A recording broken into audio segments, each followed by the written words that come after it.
Hello and welcome to tonight's show. It is Thursday, which means it is time to be live on YouTube.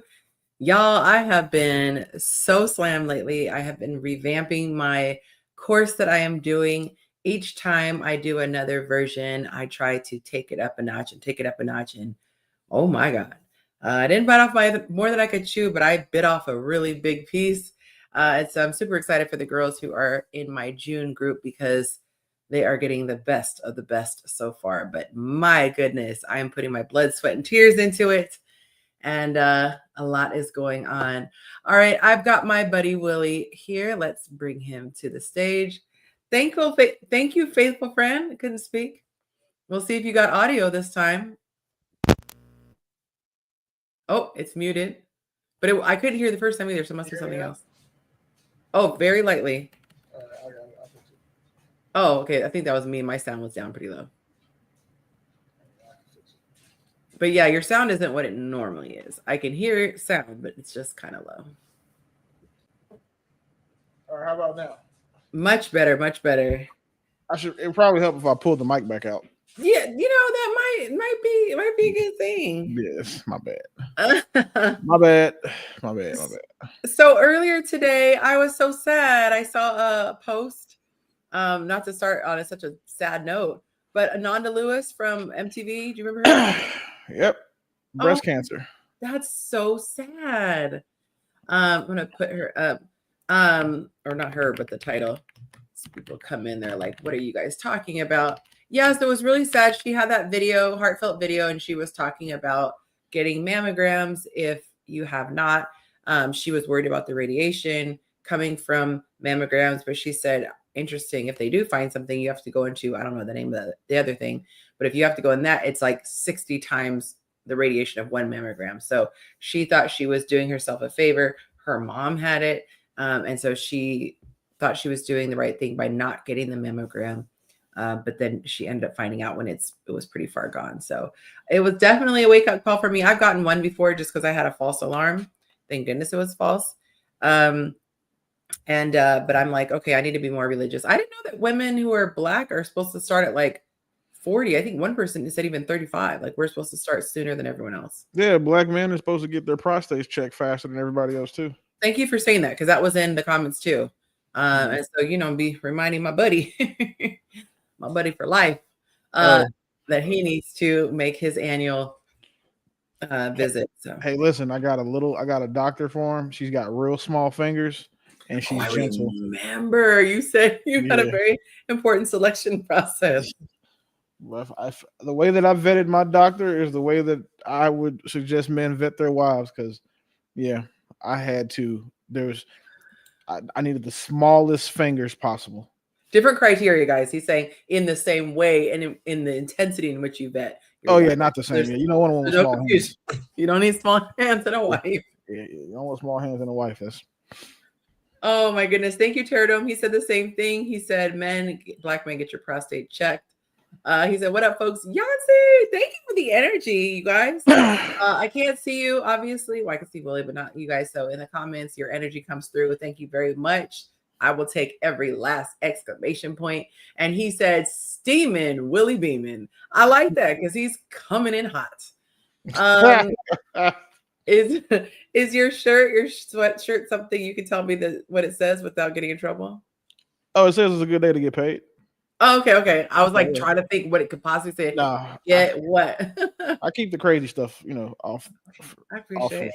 This one. And it's on brand with the colors. I love that. Yeah. That was another reason too. Like it's red. Well, welcome, guys. Those of you watching, if you haven't stepped up to say hello, do so in the comments. Let those Twitter fingers get to type in and let me know where you're watching from. If you are watching for the first time, let me know you're a newbie so I can give you a brand new newbie shout out. Extra love. We love all of the people who watch the show, but we give a little special love to the newbies. All right, so let me change this up. Trying to do better when we do hot topics to change what is there. Well, I was gonna say riots, but it's not quite riots. Let's put this here. The protests. So there were protests in LA I know Monte was randomly watching the news the other day because we're not really big news on TV type people. But he was watching the news and it was right there on the 110. There were people protesting. And it got, pretty intense. I guess one reporter got hurt. And then we heard reports that they are here in Dallas protesting as well. So I don't know. Have you been following that at all? Yeah. I follow most things like that just because, it's the comment.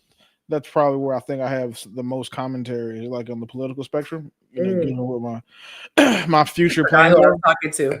Yeah, with my future plans being what they are.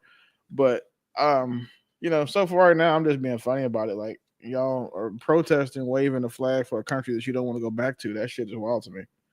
I did say that it was a interesting sight seeing another flag being waved in America. That was a strong sentiment that I felt seeing that. Despite whatever you think about, what's being done and how it shouldn't be done, I do think that there is something to be said for having certain rules in place, because I don't want to speak too much about politics here, but having certain rules in place. What's interesting, when we were in Miami, we had an Uber driver and he's from Haiti. And he said, I believe it was Haiti, he said that his country is in shambles because of a lot of stuff that's happening. And he said that when too many people leave a country, especially if they are, I don't want to say important people, but they are powerful people or influential to the structure of the company, the country, it makes it collapse. I mean, you think about if you had a business that's booming and then the president, the CEO, all the HR department leaves, the hiring manager, and then all it's left is like the lower level employees. It's not going to run smoothly. And so he was saying a lot of the educated people, a lot of professors, dignitaries, politicians, they left. And I wish I could remember the name of this video. It was a guy who did, I'm going to try to do a quick search. But he did a video with marbles to show what happens when people migrate too quickly and to one concentrated area. Let me see if I can find it. Because it's You're powerful. one of the. I keep seeing a lot of commentary about it, and just thinking like, I found it. Uh-huh. it's unfortunate. But then I think too many people think that the United States Constitution applies to everyone in the world and not just the citizens of the United States. So they think that immigrants who are here illegally should be afforded those same rights and protections. And there's a fundamental disagreement between, that and what actually is supposed to happen. So Yeah. I think that the biggest debates I've gotten, I don't even say debates, because I just back down if I'm too far away from somebody, because in my belief system, because neither one of us is gonna sway each other, especially if we were like locked in. But the thing that becomes difficult is when you have humanity, if you hear a very specific incident, it's hard not to have humanity for that exact person. But then when you pull back and you look at the bigger picture, you tend to have a different mindset. So, for example, if somebody were to zoom in and show somebody holding a weapon to a 6-year-old's head, that would seem very disturbing and be like, no way, shape, and form does that sound good. But if you pull back and you see that this kid has his finger on an explosive device and it's going to blow up an entire building with 2,000 people in it, suddenly context matters. And so I feel like this is a very tricky situation and needs to be handled delicately. I said, I'm glad I'm not responsible because I don't want to be the one making that call. But I don't think the answer is just to free for all, everybody come. There are just so many things that can happen. Now, where do you find that middle ground? I don't know. That's why I said I'm glad it's way above my pay grade. But I don't think it's easy to just paint with a big brushstroke and say we're terrible as a country if we remove people who are not here legally. Hope I don't get canceled. But I think it's a lot more complex than that. Oh, you're muted again.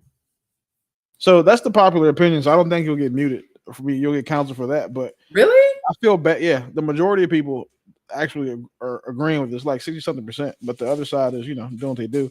But Yours is I feel louder. bad. I feel bad that they're targeting like high school graduations, elementary graduations, and then going in there and getting those kids' parents in front of them. You know, I understand right is right, but there's a certain way you can I go did about. not know that. Oh yeah, New Mexico, Arizona, all of the Mexican where the predominantly Hispanic high schools are. Yeah, ICE is waiting until graduation, going and look at all the parents' names on the roster, checking their paperwork, going in there to find them. When they see the kid, they're going in there snatching the parents. So the parents are like, ICE shows up, and the kids and parents, the parents take off running and have to leave. Their kids don't get to see them because it's Wow, that's wild. I had no idea. That's savage. I mean, it's clever. I mean, from a military or a law enforcement perspective, I can see it creates a target-rich environment for you to accomplish your objective. But as a father, or even just as a human, I would never want to see, like, because think about those kids see their parents running out of the auditorium and then don't know if they'll see them again, and they rode there with them. So now, like, the kids are getting left it's a lot. So, Woo. yeah, Yeah, it's a lot. Someone did a video, I think it was New Orleans. Well, not New Orleans, it was in Louisiana.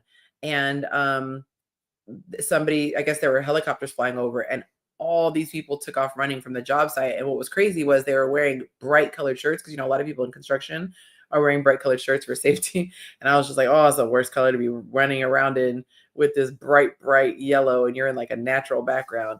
It's tough. It is really, really, really tough. We know people, personally who don't have their paperwork together. And so definitely cannot say we don't have a heart, we don't have empathy, but I also see the other side. So the lines at Home Depot have been pretty short. So I'd have to go in there and buy a new trash can, and I was in and out. no one was hovering around your car? No, nobody. Nobody asked me if I needed anything painted. I almost felt like I wasn't important. I am going to move. I am going to move on. So, oh, that's so cool. That's so funny. Somebody just followed the page and realized that they are related to Monte's best friend. They're like, wait, I know you. It's a small world. That's why I say you got to be behaving. You got to be behaving when you are on social media. Okay, so I put the link in the comments for anybody who wants to watch it. It's very fascinating. It's the link to the video about immigration and world poverty explained with gumballs. And so I'm a very visual learner, and metaphors work really great for me. Okay, so I asked ChatGPT, what are the trending topics today in news and social media? Because I've been keeping my head down working on this course, like I said. Oh my God. Okay, I'm glad I said this because I did remember. So I woke up from this crazy long nap, and normally I work during the exact hours that the outage was. But apparently ChatGPT went down, and right when it got fixed is when I woke up, and I was like, oh, I would have been pissed, because once you get used to a tool like having a phone or whatever, it's hard to go without it. So did you happen to notice, or did you just hear about ChatGPT being down? No, my ChatGPT never goes down. I have mine installed locally. So I have a local, because I had to get past those safeguards and shit, because I tried to do some other stuff. Yeah. That is very smart. It says also that the Google Cloud outage, there was a Google Cloud outage, and it affected a lot of apps and services. So I didn't know about that. It's interesting. Yep. You were logged into your Google, and you came back to your laptop, and you tried to refresh the session. It logged you all the way out. Made you think somebody had hacked your stuff, because I wouldn't change all my passwords. Oh, that sucks. Yeah, I can't risk it. Okay, so I had no idea. Okay, it says No King's Day. Have you heard of that? No, what? It says No King's Day. It's a nationwide protest movement. It says it's building ahead of the June 14th military parade and Trump's birthday. There are over 1,500 demonstrations planned in cities including Austin, Houston, Chicago, and LA. I have not heard about that, so I'm gonna have to look this up. It's not even on my radar. No King's Day. Let me do a little Google search. I'm trying to figure out where that term would come from because I don't see what that has to do with anything. You know, you think of king, you think of like Black King. Yeah. Let me see. No Kings. Oh, there's a whole website, nokings.org. I hope you see you at our No Kings Day event on June 14th. Join the nationwide day of defiance to reject Trump's tyranny and ruin his self-serving birthday parade. Wow. It says it's an effort to reclaim the American flag. Interesting. Well, Google that, y'all. Google that and see what you can find. Oh, Terradome says that is an incredible and impactful illustration and dissertation on world population and immigration. I am assuming you've seen it if you said that because I could not agree more. Thank you so much. All right, so let me just respond. Now I don't want to leave this poor girl on red. There we go. Sorry, y'all. I'm trying to do stuff live. I should never have looked down because then I'd be feeling bad. People don't realize that I actually DM every single person who follows me. Well, the girls. And sometimes I even DM the men and let them know about the Yonci page, Yonci Nation page. But yeah, it's a real thing, y'all. I'm out here. I'm outside, as Monte says. Oh, so let's see what else. What else? Y'all in the comments, if you have a trending topic that you've heard about, you want to talk about, let me know. Oh, look at this. Pew Research on health topics. New survey shows Americans' hearing increases. America's hearing increasing. Oh, increasing buzz about weight loss drugs and raw milk. That's weird. Okay. Okay, that's not interesting. Yeah, I think that's pretty much the biggest thing. AI. Yeah, okay. That's pretty much it. There's so much stuff that it's funny when I see people like analyzing different things that are happening with celebrities. It's just so funny. I'm like, why are you so invested? You know, it would be like, I can see if it's news, like maybe somebody's having a baby or somebody, you know, went to jail for hitting someone or whatever. But people who are analyzing how someone looked, there was this video of who was it? Was it Tisha? It might have been Tisha Campbell. And she was dancing. And of course, the music was turned off. It was a different song that was playing, rather. The original music was muted. But you could tell if you watch, she's doing boots on the ground. And then Nicole Murphy ends up walking at some point, and then another woman, I can't remember who it was, another celebrity. But they tried to make an entire article about how she looked at her and make it this thing. I'm like, people have too much time on their hands. And then someone in the comments was like, she's just looking over to see the dance move. You know, when you don't know a line dance very well, you look and see the other person. But some of these topics be on stuff that people should not be caring about. It's not that deep. Okay, we are going to get into our topics for today. And hopefully we've got a couple other people who are going to join us. Last week, we were out of here quicker than a kid with his first experience. Okay. Sorry. I tried it. That was, oh man, that was a good one. I was trying to keep it PG. So I was like, how do I say this? All right. So the very first topic we have today. Oh, by the way, guys, 8-week mentorship program. If you have not signed up, it is not too late. We start on Wednesday, the 18th officially. The girls just got access to the course. Yesterday, the 11th. I'm all confused. So they have a week to look over the material before we meet for the first time in person. It's not too late. If you want to join, DM me and let me know that you want to do a discovery call. I'll give you a presentation on what we cover. Otherwise, you can just go to the link in my bio and you can see the discovery call option there. It's for the dating manual and you can join in. I absolutely forgot that my guy made me a very sweet little sloppy Joe sandwich. It's been sitting there getting cold. That's a darn shame. Okay, so you'll have to give a long dissertation at some point and stall for me so I can take a bite. Okay. I asked the guys the question, when it comes to life overall, who do you think has it easier, men or women? And I'm going to put you on the spot. Give your answer very slowly. And then if you can, back it up with the reasons that you think that is the case. But who do you think has it better? Let me know in the comments as well. Mm-mm-mm. Oh, that's spicy. And let me see. Let me check the graphics. No, no, it did not. So StreamYard kicked all of my graphics out. All that stinks. Okay, guys, you have to wait in real time, unfortunately, for me to pull this up. I did all that work for nothing. Before the show, I go and pull up all the polls, all the videos. Doggone. Okay, here's the first one. They said overwhelmingly women have it easier. I'm not surprised the guy said that, 86%. And here are some of the comments. Okay, so someone said, in their youth, women, it starts changing at 40-ish and men's lives get easy. If she's attractive, she has the option to live on easy mode until then. I actually like that. I think that's the best comment. I would agree that at certain times in life, yeah, because the beginning, you got your looks and it's easier. And then men, if you do what you're supposed to do, you got your money, which makes your life easier then. Interesting. Okay. I bet a man that says men have it easier was raised by a woman with a wife. Hilarious.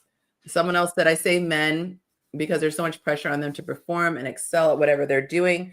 I don't see that pressure on women, only if they feel like doing it. So actually, he should say women. I should say women because there's pressure on men. Full life. I think women are born with life easier, but men can create an easier life than women. Hope that makes sense. Like women born high on low ceiling. Okay. Men start on the floor with a much higher ceiling. That's not, oh, they're born high but have a low ceiling, like kind of where they can go. Men start on the floor with a much higher ceiling, but that's not a guarantee though. We have different struggles, depends on the subject. Okay, these are interesting thoughts. The guys actually gave thoughtful answers this time. So kudos to y'all. What are your thoughts, sir? Who do you think has it easier? I think women have it easier for the majority. Yeah, I think women have it easier just because there's no pressure to perform for women as far as anything that matters outside of the home. And the things that women are expected to do inside the home are very, very, very easy to do. There's no risk of, alien, there's the risk of failure inside of a home is significantly lower than it is for us outside in the world having to slay dragons. Like we can get killed by the dragon we're trying to slay.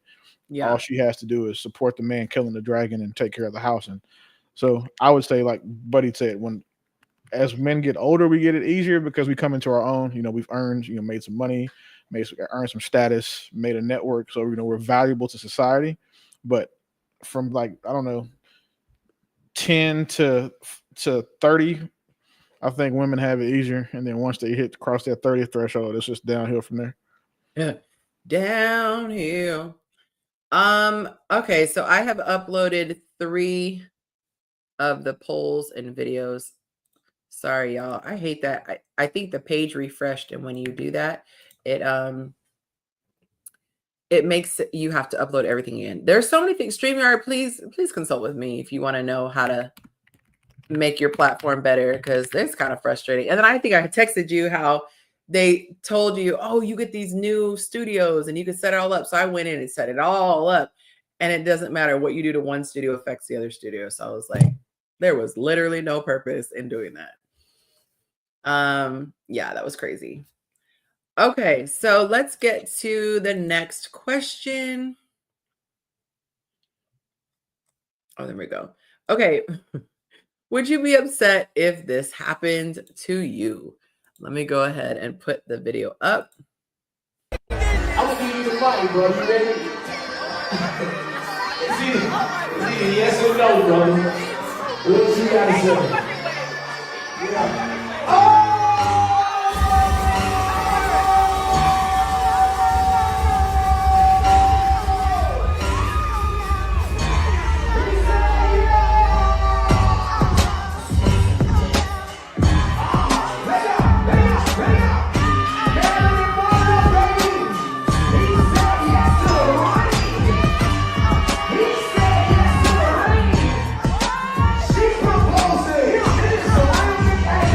DJ was so messy.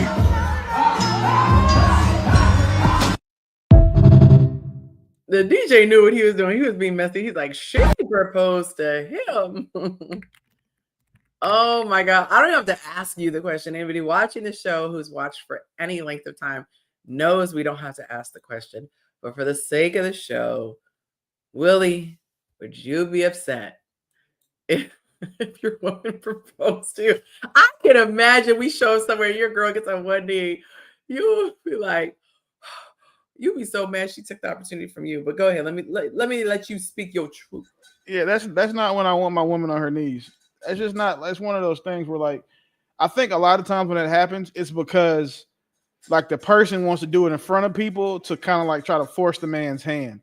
That's I'd say that's 80% of the problem that I would have, because I feel like you're trying to strong arm me, but then also you can't do that to me because I'll tell you no in front of your parents and Jesus, and then explain it to you after, you know what I'm saying, he goes back to heaven and your parents go home. I'm done. The other 20% is just like, that's just not for a woman. That's not a woman's place. Like, you know, I say that loosely, but that's not for a woman that's supposed to do that. Like, you're not, because now it's like you're begging. Like, I'm supposed to propose marriage to you, you know, because I've vetted you, shown that you're worth, you know, my commitment, protection, provision. And then now you're asking me for it as if like I'm trying to come under your protection, provision, and all that shit. And that's not, you know, that's not a thing from, that should not be a thing for men, masculine men. And, but you know, the other non-masculine types, they might like that. I can't speak for them. And that's the thing I was going to say, is that traditionally when a man is providing financially, physically, you know, he's providing protection and all that, he's saying, I want to do this for you, meaning all these things I'm bringing. And, you know, people don't like to say this, but, you know, a woman being the prize, he's choosing her, like, this is what I want. And so you can't say to someone else, I'm choosing for you to do these things for me. That's like, that doesn't make sense in that sense. But if it is a 50-50 relationship where both people are, then it's not as weird, because you're saying we're choosing each other. But in a traditional sense, he's saying, I'm stepping up and I'm going to take on a greater burden than you. And I'm, you know, devoting myself to you. And yeah, that's symbolically the kneeling and all that stuff. Let's see what the guys had to say, if they would feel upset about this. Let me go ahead and remove this here. 81% said they'd be upset, but 19% said it wouldn't bother them. So kudos to those guys who it wouldn't bother. There are ladies out there who are willing to, apparently. All right, let's move on to number 3. This is a personal irk for me when people say this. They say, I just fell asleep. So let's watch the video first and then we'll discuss this.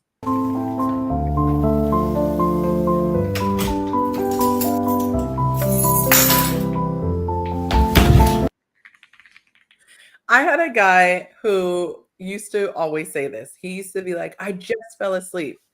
And it used to irritate me because I think about it. I think about when I go to sleep. Like, I took a nap today. I did not just wake up in my bed like, oh my God, where am I? I made a conscious decision. Hey, Miss Coles. I made a conscious decision to take my nap. I, you know, put the clothes on that I wanted to sleep in. I turn on my sound machine. I put the lights how I wanted to. I might even do a sleep mask. And then I got all cozy in my bed and I had an alarm set for when I wanted to wake up because I didn't want to oversleep.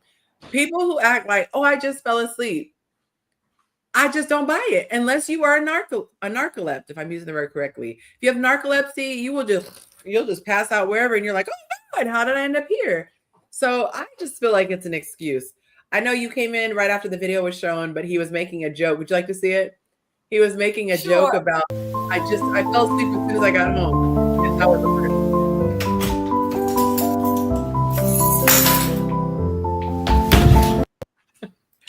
Sorry I didn't answer your text. I fell asleep as I got home. To me, that's an excuse. That's just like saying, I didn't want to say anything. And then you're hoping that someone can't be mad at, well, I wanted sleep. And then it's gaslighting where, you know, when you're like, but I can't help that I'm tired. So that's my thoughts. I'm very opinionated about it. What are your thoughts? Do you think it's an excuse? Do you think it's legit? Or are you guilty yourself? What are your thoughts? I think that I think like saying I fell asleep is like the grown up version of saying my dog ate my homework. Yes. Like, I mean, like I think that you know what I'm saying? Like, come on, just I feel like for us to be so adultish, why people can't say how they feel or what they rather do instead, or just be honest. Hey, listen, my bad. I was out. I went out. I mean, I think like you said, I think the falling asleep thing is just the easiest way to avoid confrontation to most people. And if you don't feel like it. Yeah, in these conversations, I'm always thinking about a significant other, or someone you're dating. But even outside of that, I don't think a person has to give, like, if we're not that close, I don't feel obligated to give you a reason. But because I don't feel obligated to give you a reason, I'm not going to give you any reason. I'm just going to answer when I answer. Right. Now, if you press me and you say, why did you not get back in time? I'm probably just going to look at you like you're crazy. Like, I got to you when I got a chance, or I got to you when it was convenient for me. But that's if you're like really low on the totem pole. But if you're somebody that I'm really close to, or we've created this expectation that we communicate quickly, that's gaslighting, in my opinion. I'm going to ask Willie his thoughts, and then we're going to put the poll votes up. What were we going to say? Oh, I was just going to say, if you always doing it, like sometimes you do fall asleep. I get it. But if you're always doing it, I feel like falling asleep all the time, maybe I just need to let you rest permanently. No. God bless your soul. Wow. What do you say, Willie? Do you call BS if your girl's like, oh, I fell asleep, that's why I didn't get back to you or didn't answer your FaceTime? Are we talking about like your girl or just no, my girl know better. Right. Yeah, I was saying we got to specify. Usually in these, we're talking about significant others, but I said if it's a person who's lower on the totem pole, I don't feel obligated to give you any sort of reason. I'm just going to get back to you when I get back to you. Yeah. So as long as you're not waiting on me, right? So I didn't tell you that I was going to do something at a certain time or whatever. But I'm a habitual faller or sleeper. So I don't think that I would be too harsh if it was someone that I'm not like attached to. Yeah. Like my woman. One, we'd be on FaceTime, long distance. We'd be on FaceTime the majority of the time anyway. Or even if we don't live together, like, you can just log into my surveillance and just look at me and we can talk like big brother. Like, I don't have an issue with it. But then you would also know that I'm asleep, because I think it's a trust thing. Like, but with me, the way my sleep schedule is, I'm up for a day or two at a time. So if you call me and I don't answer, odds are I'm asleep. But my question is this: like, I took a nap today. I had a long, beautiful nap today. But I was saying, I decided to take a nap. I went downstairs. I got in my clothes that I wanted to sleep in. It was a whole process. I put my phone on Do Not Disturb. I didn't just slump over in my chair in the office. So when you say fall asleep, do you mean consciously choose to take a nap, or are you dozing off somewhere in the middle? So, like, perfect example, right? So I'll have a crazy, I'm on my 2-3 day run, and then I go, boom, I take a real hot shower, and I get out and I air dry. I've learned now that at 40, I can't air dry because I fall asleep like that. So I'm waking up like now, I'll take a shower at 8 o'clock, and then I wake up, trying to air dry. I lay down for a second, and then it's 3:30, 4 o'clock in the morning.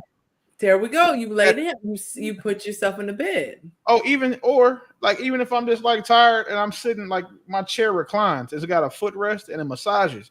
So if I lean back in this thing too far, I can fall asleep, and I've slept in this thing for 8 hours. So, okay, but if you have baby girl, if I have my kids, no, I don't sleep when my kids are here. But that's what I'm saying. So you consciously are aware that you're in a place that you're vulnerable to fall asleep, like, which you're entitled to do. But this was my thing, and this is where I originally got triggered by this. I was getting to know a guy. I won't even say we were dating yet. We were dating at this point, but I was getting to know him, and even at the beginning, he would always be like, "Oh, I fell asleep." He's like, "I'm gonna hit you back when I get home from da da da," and then like, I fell asleep. But to me, I said, even if you're really tired, because he would work really long hours, you still know when you're setting it down. So I would say, if you care about me as a person, if you sit in that lazy boy before you crank back that footrest, or if you're air drying, you decide I'm just gonna sit on the bed, let me know. I might fall asleep. But to me, his lack of communication told me everything I needed to know, and it ended up being 100% justified when things ended, when I ended things. But yeah, I just feel like people don't just like, maybe you didn't intend to be out for hours, but you know you're going to pass out. Oh yeah, for sure. But you know, a lot of the times, men, I speak for us. Y'all's different, but for us, when we tired, like that shit sneaks up on us. We'll eat, get the itis. You know what I'm saying? If you're not coming over, we probably know it's safe to beat our meat so we can fall asleep. Like we know that we don't have to like save anything. So we just like in all three of those things, being tired, the itis, and you know, post nut clarity makes us very sleepy. Yeah. So I would believe this more so coming from a dude than I would a woman, because I just don't believe women go to bed before 8 o'clock or before 12 o'clock ever, especially when they're single, because it's all their phones are too busy. And that's my thing. If I know you in real life and every time we're out, you're like this, Right. and now you telling me you didn't see the message? Like, no, that's exactly what it is. But I've called people on that, and they're like, "Well, you be like, bro, you don't see me on my phone often. Like if I'm on my phone, it's a business thing. Like my small iPhone, the one is my number, like the one that that number. I'm never on that phone, and when I am, it's like because my kids call you or like a business thing or like an emergency business thing. So I can't argue with the people who are on their phone a lot, because if I see a woman's on her phone all the time, and then the way that I view myself, my response time needs to be indicative of you being on your phone all the time too. Like when my name come across your screen, I need you to understand that.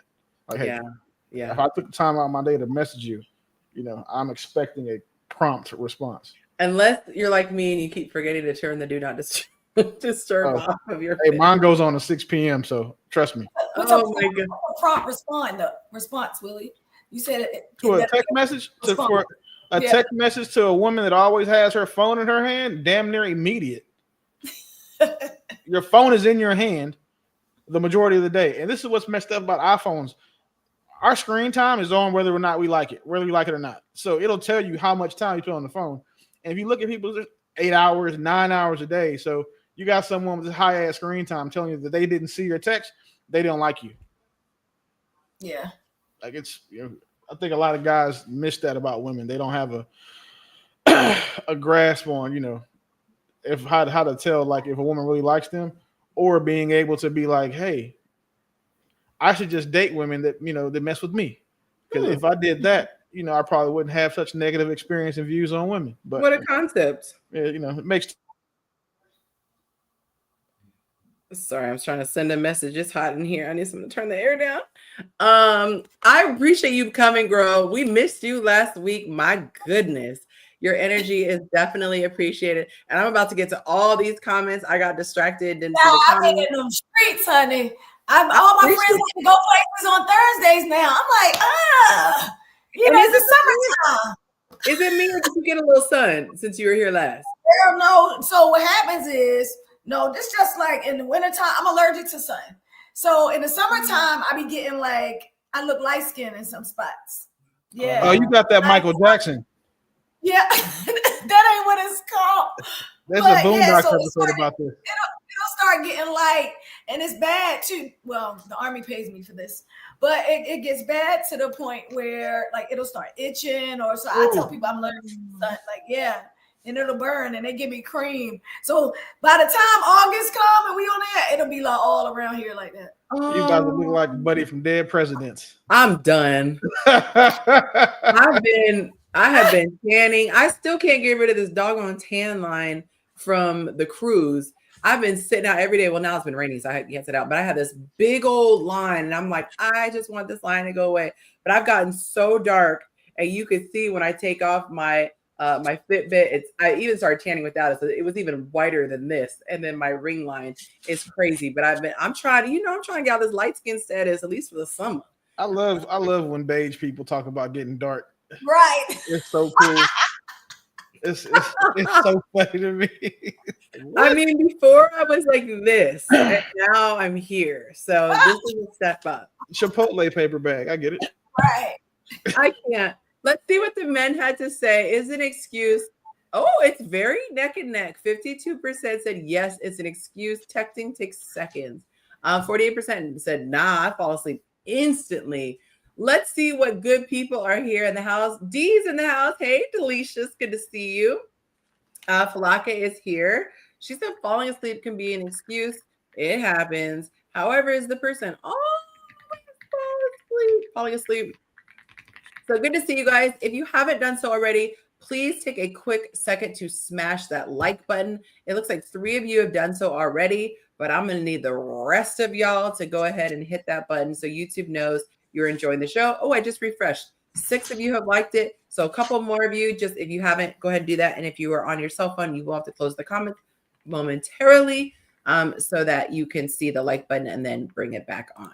Okay, perfect. And by the way, I didn't even see that. I just thought you looked more melanated. So I Oh, did you not. know what? No, I did go to Kalahari over the weekend. I feel like you're a little more melanated. Well, it might be a little brown, but I just put that medication on my face. You see it look. Oh, okay. It was probably Yeah. dry. I used to get this crazy dry scalp. I mean, like crazy dry. And I finally found something that works. So if anybody wants to know what it is. Too. You said what? Cetaphil, like the Army always used to give you the name, the off-brand stuff, but now they give you Cetaphil. Oh, okay. That's like the $12 face lotion and all that. You can get it from Walmart, but it's about $12, $20. But yeah, that was good too. As a face cleanser, lotion, all that. Mine says serum. I couldn't tell you the name of it. I'd have to look.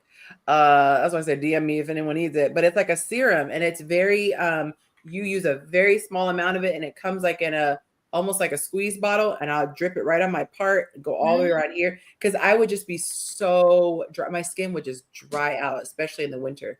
Yeah, I be saying like I be having cradle cap for adults. Like that's how it did. Like, and it only happened. I went to Afghanistan the 5th time, and it just now my skin don't work right. Like, oh my God, not cradle cap for adults. That was actually really funny. That took me all the way back to my parenting days. I was like, when is this going to be gone? Oh my goodness. All right, let me get to my next question here. What's your shirt say, Willie? It's a good day to what? I asked him the same thing. To get paid. He munching. Oh, I just saw AID and knowing it was it, I was like, ugh. No, I said the same thing. I was a little nervous to ask because I was like, it could go a couple different ways. I thought I was going to say head. I thought I was going to say laid. I thought I was going to, yeah. I have that hoodie too, but I would not wear that hoodie on this platform. Thank you. I try to stay PG-13-ish as best I can. I told him he's even color coordinated with my brand. I appreciate the support. Yeah. I mean, it's in my brand guidelines. It's red, orange, and white too. So you know what I'm saying. Nice. Oh goodness. Took a page out of your book a little bit. Hey, they said those are strong colors. So, all right, this is a video I asked the guys, have you ever lost yourself in a relationship? And it was inspired by this video. So take a look at the video that inspired it all. Happening. They walk into a relationship feeling strong, confident, like they know who they are. They make decisions, set boundaries, speak up. And at first, that confidence is what makes the relationship work. She feels safe. He feels alive. But then, slowly, he starts losing little pieces of himself. Not because she demands it, but because he wants to be good, loving, easy to be with. And that's the trap. Way number 1 is simple. He starts saying yes too much. It sounds harmless, even sweet. Sure, I'll skip the gym today. Yeah, I'll cancel the guy's trip. No big deal, I'll change that plan. But it is a big deal. Because behind each yes is a tiny no to himself. And if it keeps going, he stops living his life and starts managing hers. She didn't ask for that, but he gave it anyway. And now, he's not leading. He's pleasing. Way number 2 is he stops expressing what he really thinks. He's scared to make her upset, scared to be misunderstood. So instead of saying, that bothered me, he says, it's fine. Instead of saying, I disagree, he says nothing at all. And just like that, his truth goes quiet. His opinions shrink. His presence fades. And a man who doesn't speak his truth, slowly disappears, even when he's still in the room. This is how it begins. A slow leak, a slow fade. Not from weakness, but from trying to keep the peace. And the irony, the peace doesn't last. Because if you erase yourself for someone else, eventually there's no one left to love. That was good. Right? I like that. Hello, Blondie. I love how she always speaks when she comes in the building. Hello, darling. That's a lady. She has couth and decorum. So demure, so mindful. Oh my God, I hate that word. 100%. Made me think about 100%. I knew you. Yeah. I knew that's where you were going. Old school. Show your age without telling your age. So have you ever lost yourself in a relationship? That is the question that I ask the guys. And since we only have one dude on the show, Willie, spotlight is on you. No such thing, never. Easy answer, no surprise there. But let's see what the fellas had to say. Go ahead and take this down. Here were their responses. 80% said yes, I have felt this. 20% said no, I have never experienced this. Now, this is something that I find so fascinating. I heard something. You ever hear something like you start pulling at a string when you're trying to learn about it, and then you just uncover this whole wealth of knowledge? Well, the little string that I heard that I started pulling at was the deepest fear for humans varies by gender. And they said when they did major research, I might have shared this on the platform before. When they did research, the deepest fear for women is, am I lovable? She fears that she's not going to come across as lovable to the person she cares about and or to anybody, you know, and I guess when she's dating. And then the man's deepest fear cause for a living is am I enough? Am I enough? And so this has been so fascinating in uncovering why people blow up so much more than you would think they would need to in certain moments, because it's tapping into that fear. And so I think a lot of guys lose themselves because they're trying to keep the peace. And I think a lot of it comes from fear. And so this was really interesting to me. Let's see here. I'm going to read some of these comments. If I can get it to open. There we go. You said just the other day, men go into relationships hoping that she doesn't change. Women go into relationships looking to change him. Is that true for all? Of course not. I have to point it out because dialogue on social media is either this or that, black or white. There's no spectrum. Men, black men especially, need to speak up and say what's on their mind. It can be done respectfully and with proper tone. If she has a problem with that, the harsh reality is this: she either needs to grow up herself or she's not the one for you. I feel like that one needed some snap. Someone else said, yes, I have within my last 2 relationships. But for me, it's kind of a double-edged sword. If I don't feel the need to do better and change for that relationship, then it's probably because I don't like that person and I'm just physically attracted to her. They're coming through with the comments today. Someone else said, this happened to me recently with a woman I cared deeply about. I had to sadly walk away from the situation, and I promised myself to never let it happen again. I'm going to go ahead and drop the link in the comments for anybody who has not joined on Patreon. On Patreon, you can see all the answers, all the tea that the men spill. And you can see the answers right away. But before we move on to the next one, I've got to say, we got our first love offering. Thank you so much, The Money Podcast. Gotta order some pizza for my girls, and then I'll make it on if y'all are still on, and then the MFers need to go home. Yay! Who is The Money Podcast? I gotta know. That's you, Willie? Oh, I thought you said that's me. I thought your mouth. I said that's mine. Oh. Thank you so much, Ma. I appreciate that. We got the first super chat. I appreciate it. Okay, y'all with all your new stuff. He's got coming in hot. Mont's got The Money Podcast. So shout out to The Money Podcast. Feel free to drop the link to your channel if you would like to. So we can get on. You know, we got to show love in this joint for our our veterans, the ones who've been on all the time, and some are literal veterans. Okay. Okay.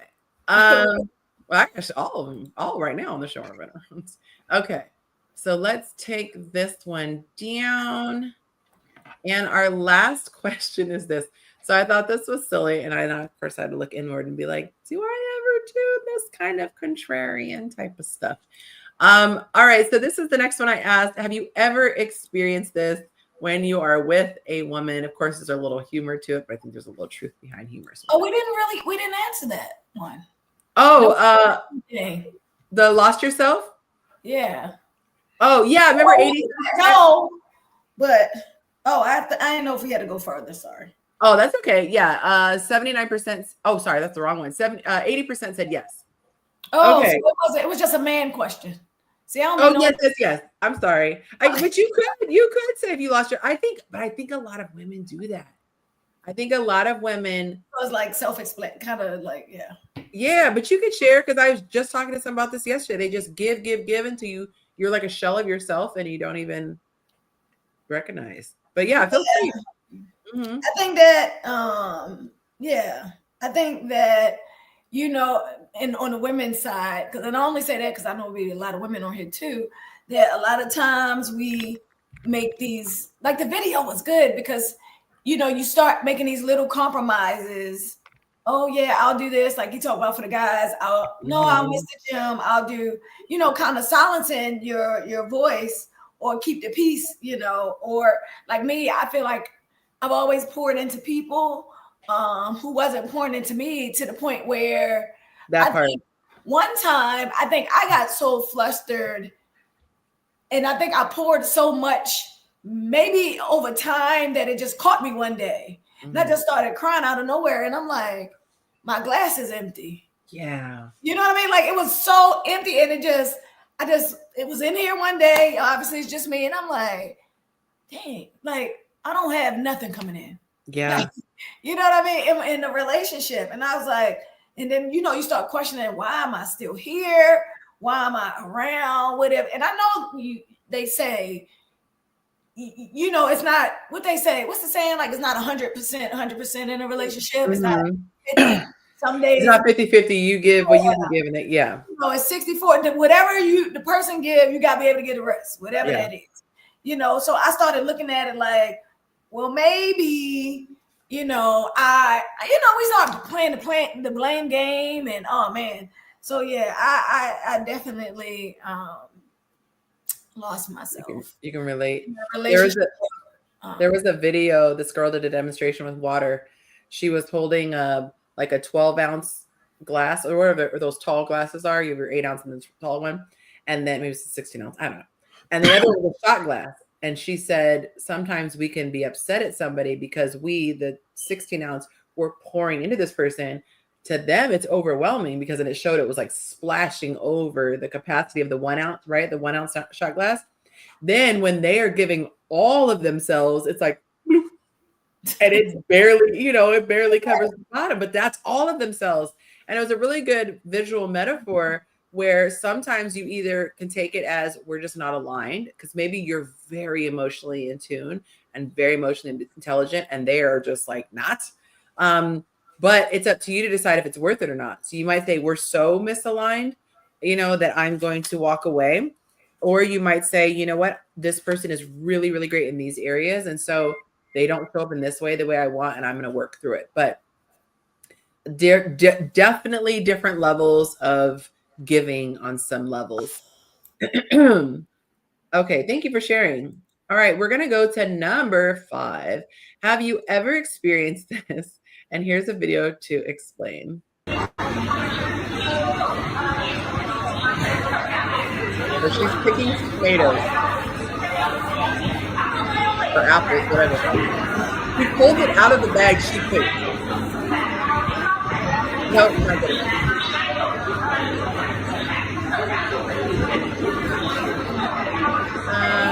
No, not good enough. It took me a second to realize what was happening when I watched that video, but I wonder sometimes if we can have like a contrarian personality. And I'm gonna tell myself this time, So we have a trainer. We hired a trainer. We work with him 3 times a week.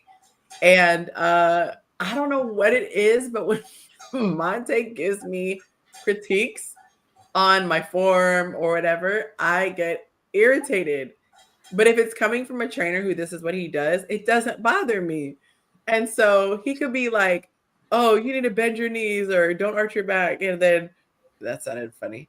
And then the trainer could be like, oh, make sure you bend your knees and don't arch your back. And I'm like, oh, okay, it doesn't bother me. So I'm like, is that part of the contrarian? I don't know. But I definitely noticed that it's like, okay, if it's coming from him, I'm like, okay, I believe it because you're a trainer. But of him, I'm like, what? I won't go to the grocery store for a reason. But if I ever did that or felt like that, I walk away from her altogether. Yeah.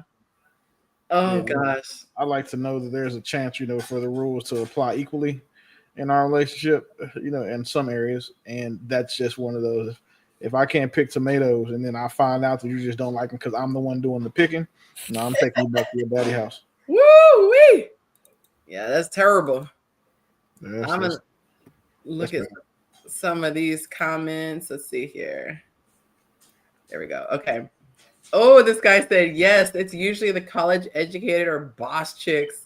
Someone said, I have experienced this concept. My girlfriend refuses to take my advice and purposely contradicts what I said or did. Someone else said, I haven't formally experienced this because I couldn't pull this prank, but I can totally see this happening. So let's see what the percentages are for the men saying they've experienced it or not. Oh, 70% said yes, and it makes no sense. 21% said no, I haven't experienced this. Keisha, have you ever had that feeling where you doubted something because it was coming from your guy and not a professional? No. I think most times I don't know. Maybe in this era, maybe in my younger days, I take that back. Maybe in my younger days, but now I'm like, yeah, I don't even know. Like, I'm kind of with Willie. Like, why am I even with you if I can't believe what we, no, not now. I can't even. Y'all get what I'm saying without saying what I'm saying. You get No, it. I do. I had to tell myself because I did catch myself today. I'm like, why do I take more? Why does it have more weight? And I think I'm a very analytical person. And so I won't just take it right away. I'll kind of research things because I just know people can be wrong too. And I'm like, just because I love you doesn't mean that everything you say is true. But if it's like a respect thing, if they're like, I need you to do this, and it's like, okay, I'll do that. But yeah, I'm like, let me find out if I really should be lifting this way. Like, I hate us as women, we as women sometimes be like, I'm fine, but we're not fine. And it's like, I'm mad, but I'm not mad. I think it's like, but I feel like in those spaces, why we do that is because we don't feel safe enough to, like, at a moment, because we're women, we got to say what we need to say at that moment. But then I don't know if it's a look or if it's a feeling of regret of saying whatever it is. Now we've changed our minds because we don't know how our person is going to respond back now. So now you're like, never mind. Like you're questioning. That's a communication issue, maybe. You know what I'm saying? We're very perceptive to energy and vibes and all that stuff. It's so funny because I tell Monte, I wish you could have a day where you have my awareness level. Because, and I've learned in research and therapy that it comes out of protection. If you have felt unsafe or there's a lot of inconsistency, you learn to scan very quickly so that you can know, like, something's happening, something's changing. Kind of like a guy who grew up in a rough area, he could quickly notice that someone's moving funny.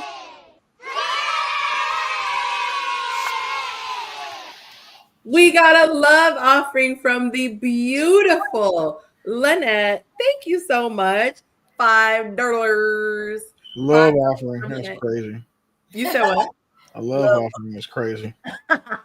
A love offering is so loving. I appreciate it. Thank you, Lynette.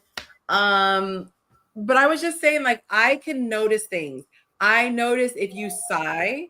I notice if you breathe deeply. I notice if your shoulders drop. I notice if you roll your eyes. I Yep. notice if you purse your lips. I notice if you grit your teeth. I notice everything. And this allows me so much of an advantage when it comes to sales. It allows me to relate to people. Someone else might not notice a shift, but I could be like, Keisha, what's wrong? And then all of a sudden, oh, it's like, because I noticed she kept looking down, I noticed she started fiddling with her hair, and it allows us, but it can be annoying if the person doesn't recognize in real time that they're bothered, because it just feels like you're nitpicking them, as opposed to, oh, I realized an hour later I was really irritated, or I did start to get afraid, or I did. But yeah, so sometimes I'm like, I wish I could turn the superpower off. It's like seeing through walls. Like, you don't always want to see through the walls, though. There's times that you're like, let me just see the brick wall. Be able to turn it off. What about you, sir? Do you feel like you're good at picking up nonverbal cues? Yes. That's why I'm also I'm not good at not giving them either. So, you can tell what I'm thinking by looking at my face. So that's typically why I cover my face when we have some of these conversations, or when certain people are talking, because I don't want to. Yeah. Don't want to cuss them out with your facial expression. My face has not yet learned to lead with curiosity as I have. So it has no concern for curiosity, and I understand that. So I try to shield myself and remove myself from situations where my facial features or nonverbal cues will betray. Your face is not a safe space. It's not. I was going right place. I was going to call my channel "This Is Not a Safe Space," but funny. That actually would have been. I would join it just from that title. Yeah, same. I feel like that's really catchy, because everybody is all about this is a safe space. So I'm doing it now. Thank you. I think that is very catchy. Like, it's about to go down. If you like that title, this one. Yeah. I love that. This is not a safe space. And I have like my little disclaimer goes across the bottom. You're gonna have like a non-disclaimer. Like, I was gonna say, reminder, this is not a safe space. Yeah, do not get in your feelings. If you feel a way about something said, I don't care. Not safe for you. Oh, that's cute. NSFY. No, see, that sounds like a predator or some shit. I don't like that one. That's no, not safe for you. Yeah. I think we're gonna veto. You know what? Why am I not safe? She usually gives great advice, but that one is probably one that I'm just going to keep tucked away. I just see you like in a trench coat with the thing in the shoulder pop, the collar pop, and thing. Yeah, like the Mr. Burns look from. Oh yeah, definitely Mr. Burns. Oh my gosh, I cannot. Yes, not safe for you. Yeah. Oh. Okay. Let's see here. I think that's it for my topics. We had our trending topics. Anybody else have any topics that they want to discuss? Anything that's happening in mainstream? We talked about Doug Christie. What's happening with him? Yeah, so Doug Christie's wife, she's the one from Basketball Wives. Oh, yes. Is it found out that his oldest daughter is his former teammates, Chris Webber. Shut up! That's who it was. Yes, you can Google it right now. And then she's been giving. Talk about it, but they've been sneaking and going on vacation together. He knew that the daughter was his because they would go on vacation with just them while Doug was working and stuff. And she's sending him like heartfelt emails like, "You're the only man who knows my body the way it does." And she was trying to paint him out to be the bad guy. And then he went and apparently read a bunch of text messages from her in open court. So, because he's suing her and him. I mean, Doug Christie is suing her and him. So, if the people they say believe all women, I just want to point out that Megan Thee Stallion, that Haley girl, and Doug Christie's wife have proven why you can't believe all women. Right. Like I agree with that. You can't. And yeah, raising the little girl for 20. Now, this is the thing, Sure. right? Doug Christie and his wife are both beige, but that little girl has always been like a little chocolatey. Yeah. And then when you look at her face, she looks like Chris Webber. Like, you know how you can see your kids and you can see yourself in your kids when you look at them. If you look at that little girl, that melanin didn't come from either one of their sides of the family. And Oh my God. Oh, you know, I ran to Google. Almost broke my ankle running to Google. yeah, I remember hearing about it, but I didn't know it was his teammates. I think I yeah. feel so bad for the daughter. why? She had a dad growing up. I feel bad for him. That's a bit like I can't imagine if my parents were in the news because my mom hooked up with someone, cheated on my dad. I have a different dad than I thought I had. Like, that's a lot. Consistently over the 20-year marriage. Like, it's you just go, there's videos out you can watch when people summarize everything. When you listen to that stuff, like when I tell you that there was a time when like I would just believe that there was a limit to the amount of trifling things a woman can do to a man, but this one by far got to be top 3 all time. Wow. You knowingly had that man raise another man's daughter while still in contact with the man as he's a family friend at the house, coming to functions, on vacations together. And y'all keeping this secret from the man that you make remarry you every year. Like every year on the anniversary, they have another wedding. Yes, and they go crazy. It was all about their love and how this and how that. Like, that is wild. The level of betrayal, though, like that's what I'm reacting to. Where it's like this person was in your face, smiling, blah blah blah. Like, that's wild. What did Megan say? I was blacked out when you said that. It's just looking like she lied lied about the whole on Tory Lanez now, and some more evidence coming out. So it's just a lot of. I hate that it's our women that are always in the middle of these types of controversies, but Jesus Christ, sometimes like some of these headlines just write themselves. And Doug Christie is probably, I know he's like 50 already, but I feel like he's about to have the most hot boy of summers. Because like I don't even want the money. Like he's trying to sue him for like the cost that he spent on the girl's schooling and all this other stuff. Like that's cool too, but like I want to fight. Like I need 30 minutes from you. I need 6 5-minute rounds. Oh my God. I need to get my shit off. And then you've been playing, like, what do y'all say? Playing in your face? Like he's been playing with him for 20 years. This isn't like you went somewhere, met a guy on vacation, and this is like someone in your space. His teammate, like one of his teammates when he was in the league. This says this is what's being alleged. Thank you, ChatGPT. This is courtesy of ChatGPT. It says social media and gossip outlets sparked rumors claiming Chris Webb had an affair with Jackie Christie, allegedly, and that he might even be the father of Doug and Jackie Christie's eldest daughter, Chantel, who is now 32. Dang, she's old. So he strongly denies this. He rejected the rumors as lies and made up, insisting there's no proof and warning that if you have content with my name attached to lies, take it down now. He also mentioned that lawyers are in action. He made it clear that the timelines don't lie. Chantel was born in 1993 before he even joined the NBA, emphasizing the story has no factual basis. He said, this is why I'm going to give you a friendly reminder. You can't believe everything you read, see, or hear on the internet, especially when they are all lies. I couldn't imagine, though, if there was a flat out lie and, you're having to go. When people hear something, they don't come back when it's proven to not be true. So that would be crazy. But he denies it. He says they're baseless. And I'm with Falake. She says, can we have Maury confirm a paternity test? You are not the father.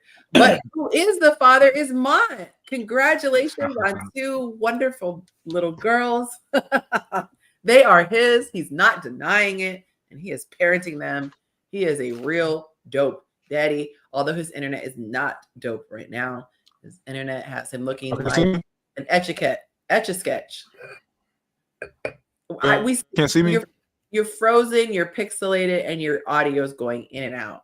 So, wow. We know you normally have crispy video like Willie. Oh no! I don't know if you want to try just refreshing your page or what, but yeah, we got to get you in full high def like normal. The gang is back. The gang is back. It was rough last week. Willie held me down. It was rough last week with the NBA game. My goodness gracious. Is it better? Let's see. It's not even pulling up yet. Oh, is it me, guys, or does he look like it on your screen too? Yeah.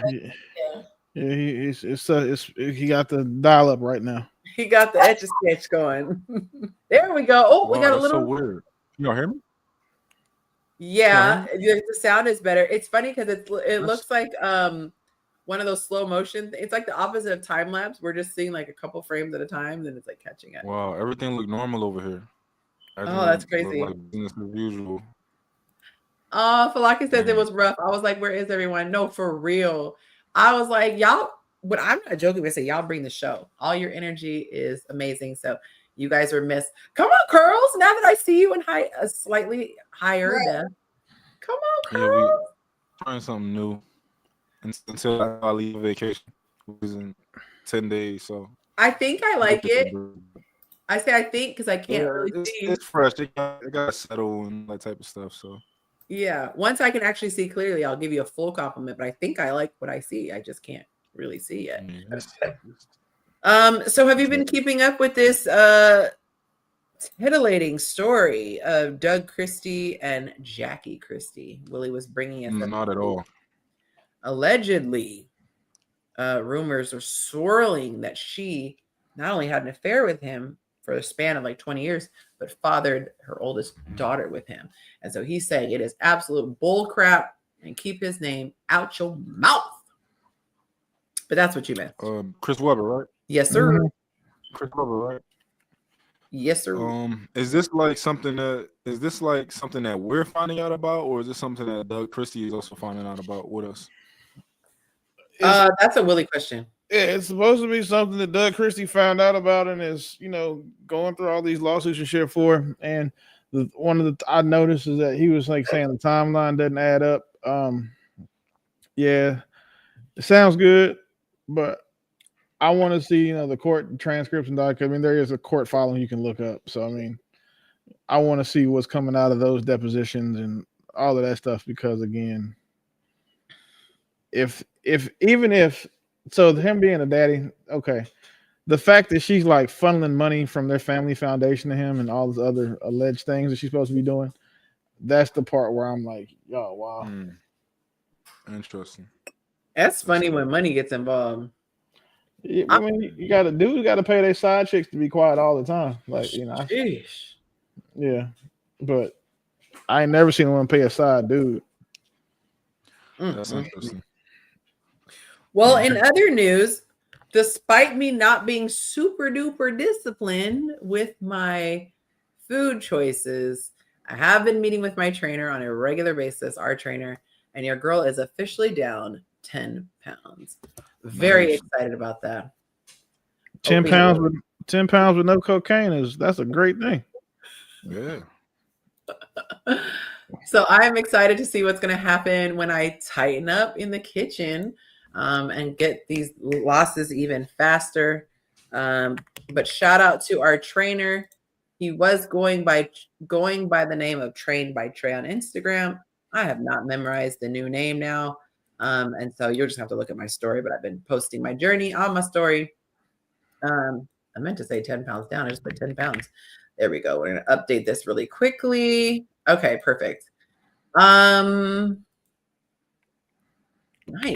Okay. Anything else, y'all? We are only an hour and 15 minutes into our 2-hour show. We haven't even gone into overtime. And so if you guys have anything to share or talk about, we'll talk about it. Otherwise, we will close early like we did last week.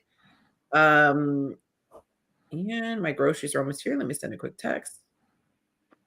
Stop away. Okay, perfect. Anything pressing that y'all wanted to get into? I had a stud, a pregnant stud, deliver my Instacart groceries. I'm gonna text you the picture. You took a picture of her? Of Please. course. Did she have like a raspy cigarette sounding voice? She sound like she's a rapper on my Ring doorbell cam. I'm gonna send you the picture of her. Like she got her jacket open with a sports bra on and stomach just out.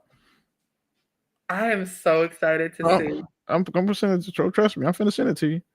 Oh my goodness. That's what I said. I feel like I've got more tea. I can't think of any. The weather, it's been raining. What else? Anything interesting? I can't really think of interesting. Are you guys gonna watch that movie Final Destination? I already have. I am such a scaredy cat. I can't see stuff like that. Monte is so excited. He wants to go see. I said, get With somebody that, else to do it. with that plane crash today, shit, I don't. 242 people died in that plane crash in that Air India flight. I just saw that on Chat GPT's what you call it. That's a little unprofessional for a delivery. Forget the belly, but she looked hella unprofessional. Yeah, That's crazy. She look like she's the captain of a basketball team. yeah. But She that, looked yeah, like, she looks like she waited too late to take a plan B because I think that baby was an accident. There's no way she did that on purpose. I can't believe she's going around dressed like that. Delivery. I mean, you're supposed to be in like a just. I can't believe she's doing DoorDash. I mean, Instacart pregnant. That's where I was like, where's your man at? Well, Like, Really, clearly she's the man. right. I was gonna go somewhere with that, but yeah, there you go. Like, oh, you want to be a strong, independent black man? Work while you're pregnant. Congratulations, lady. No maternity leave. No, she was talking. Paternity. She got a heavy like Virginia or this area accent. Oh. So I was like, man, just leave my shit on the counter. I don't trust you. I feel like I'm trying to get robbed or something. I can't. I looked at the picture. I was like, oh, that's a pregnant stud. Never mind. She's okay. That sounds funny. Pregnant stud. Yeah, I can't watch that. I couldn't even watch the commercial. Y'all saw the commercial where the glass fell into the ice, and then of course they kept teasing. This movie, it's like the other ones were good. This one, I was like, all right, y'all done pushed it too far. Oh, you saw it? Yeah, I didn't like. I fell asleep. Yeah, I didn't like. Did you text first before falling asleep? Huh? Did you text first before falling asleep? I'm kidding. I was with the person that I was so, but I just thought it was like now I was just like, oh man, here we go again with the something hitting something else to hit something else to push to something else to kill somebody because it hit it. Like it just was like redundant to me. So you didn't give it 2 thumbs up. No, it was something to do. What did you think of it, Willie? Oh, you're muted. Yeah, I like it just because it was gory as hell. That's gory. Like, and then I like the little twist at the end because typically they let people, it's the way they close the end off. I was like, what y'all get for being stupid? That's right. I like it when everybody who does, how there's characters in the movie that when you see them, like you hope they die, like in real life, like Joffrey from Game of Thrones. Like every time I see him, I hope he gets hit by a car, like in real life, and can't act anymore because he was an asshole. Then the dude who played the husband on Diary of a Mad Black Woman, Wood Harris's brother. I feel like that about not that far, not dark, but I feel very strongly about the kid who played in Ghost, the boy. Yeah, him. He got to go too. The dude who voiced Scar from Lion King. I hope he gets hunted, like his pelt goes on someone's wall. And then what's the dude from The Wire? Oh God, I can't think of his name. From The Wire. Yeah, the dude with the big forehead that was Bodie's friend. I think his name is Poot. Every time I see him, I'm like, bro, he's annoying. Just like I want somebody just to pop his ass and like one time in real life because that's terrible. Not in real life. The roles that people play, man. But everybody in Final Destination that you don't like because like it's a little kid who's a little shit, like he just being an asshole. He dies, and he dies bad. So I was like, yes. Yeah, he did. Yeah. So evil. Yeah, I just can't bring myself to watch it. I'm like, take your son because I can't stand seeing people get hurt. Even those clips they do on like those ESPN channels where it's this compilation of people's videos that they've uploaded where they're skateboarding and they like fall on the little railing or whatever. Like I can't even watch that stuff. I can't stand. I feel like I'm experiencing it when I watch it. So when I see stuff like that, I don't need more anxiety. I'm already scared to drive behind trucks carrying stuff, so that's too much. There are a couple movies that I've been wanting to watch. We started watching a show. Shout out to my cousin. She put us on to Westworld.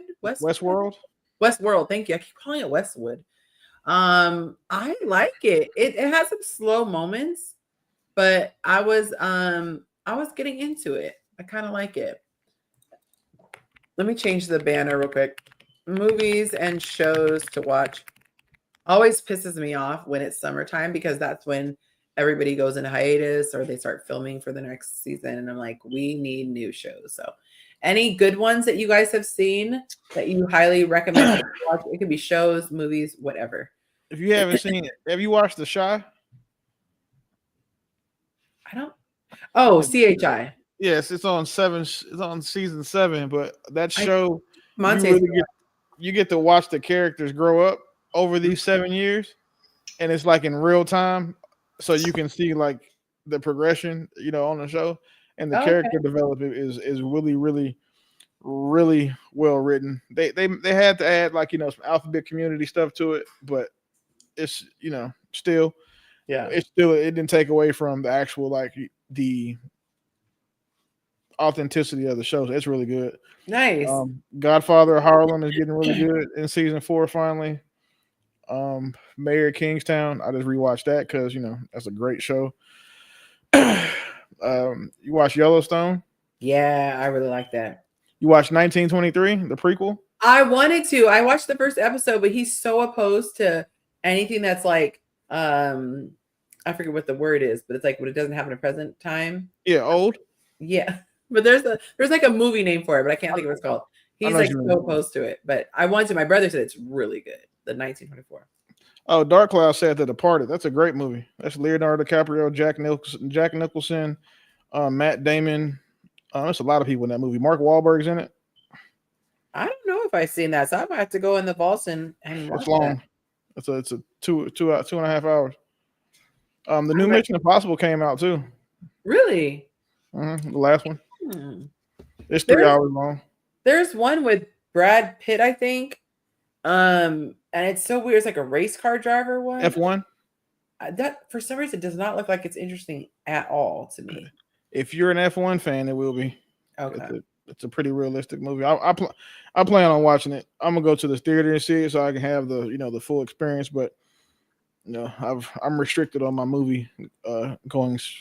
I can only go like once every other week. So I can't watch movies without getting permission. It's like I got you. I thought she doesn't want to see a bunch. That's definitely what I want to put in my dream home. Is movie room? A really good movie room. Yeah, because like when I watch a movie, I don't want when I sleep and when I watch movies, I don't want a shred of light from anywhere. I don't even want like the light on a charger. Like I want it to be pitch black. Maybe like some of those little walking lights, just for your step safety. But like I like it to feel like I'm in the movie theater. But I would like that in my own home. That'd be cool. That's the plan for back in Texas. The movie room is. Yeah. I also got to do an outdoor movie, like somebody's asked for a screen to come up by the pool. Yeah, that's such a vibe. I've seen so many videos on that. I can't even tell Mont wants to participate because he's so frozen, and then every now and then he'll come out of frozen status. I feel like he's held hostage here. Frozen? Yeah, I'm gonna send you a picture of what it looks like. I'm gonna send you a picture right now. I feel like we need to do a free Mont campaign because he's like under duress. Hold up. Your girl said she paid the internet, but she didn't. I'm just kidding.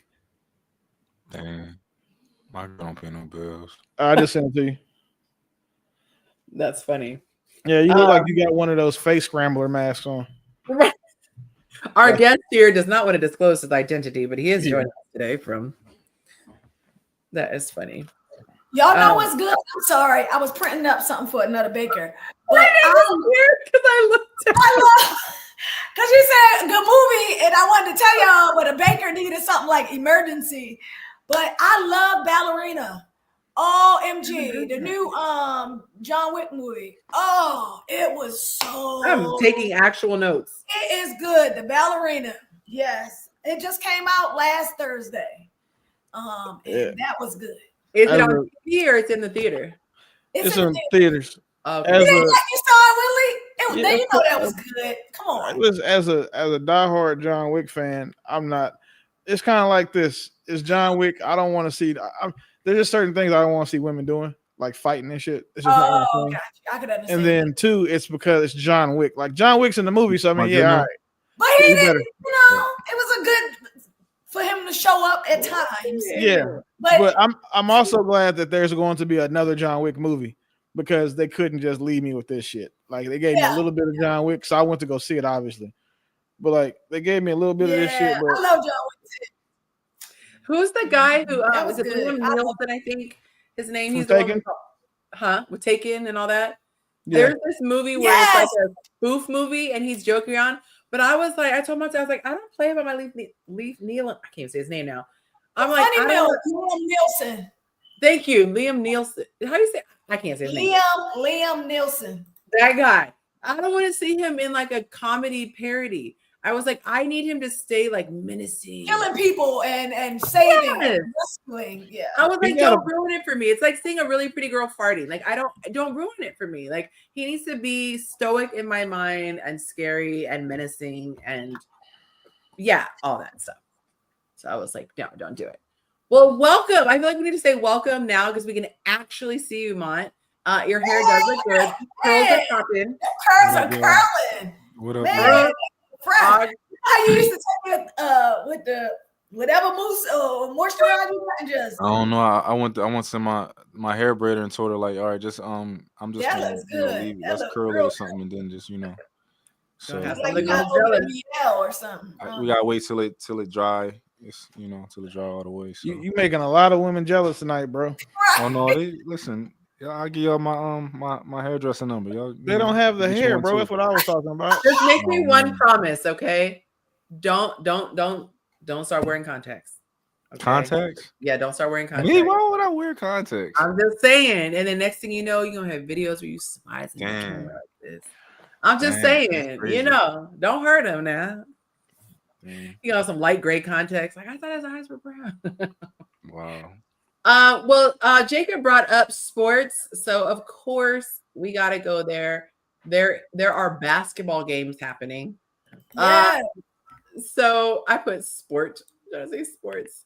So I asked Monte yesterday before the game came on. I was like, "What's the score?" He's like, "The game hasn't started." I'm like, "No, like the score." And then he's like, "The game hasn't started." I'm like, "No, like they're trying to win and like the teams play each other." And he was like, "Oh, the series score." I was like, "Duh." That was funny. So we're not rooting for either of the people who are in. He was going for the was it Sacramento, the Golden State Warriors. So now that they're out, he's just kind of like I'm gonna go. I think if it's a game 5, I want to go to Cosm in Dallas. yeah. Game. We were That's supposed to like- go. Yeah, we were supposed to go. Monty's so mad at me because we were invited to a 10-year anniversary, ironically related to the person who messaged me. And I said, there's no way we're going to get back in time and be over there. And he swore we could have done both. So he's like, that was my opportunity. But our friends are going to take us. But they said it is sick. They've gone multiple times. Yes, I want to go. I have to go, especially when football season. There's no doubt I'm gonna go to that place. I'm surprised more people haven't like Heard about adopted that because Oh, that is, for those of you who don't know, it's like this virtual experience where you feel like you're at the game. They put up the cameras in such a way that you feel like you're sitting there watching it courtside. it's an 87-foot dome TV, like to watch the game. So you're like on the field while you're watching it. It's some crazy stuff. I feel like that could really take off with like a franchise or something, a business franchise. So he said the Pacers are up 2-1. Okay, 2-1. When is the next game, Jacob? I know they had a game yesterday. I just had to look because of last week. I was like, let me see, make sure it's not on Thursday because I think it's not Thursday. What's today? Yeah, I thought it was today. they played yesterday, so I don't think they'll be playing. I would think they wouldn't be playing today. Don't Let get me. When is the Let me see. all right? The next game is game 4 is tomorrow. What does this pop up? Game 4 is tomorrow. Wednesday, June 16th. Huh? It says tomorrow, 7:30. Oh, game preview. And then it says Monday the 16th. So I'm assuming it's Monday the 16th because I can't imagine they have a game on Friday. So, oh my. Oh, I guess it is tomorrow. So much going on in the comments.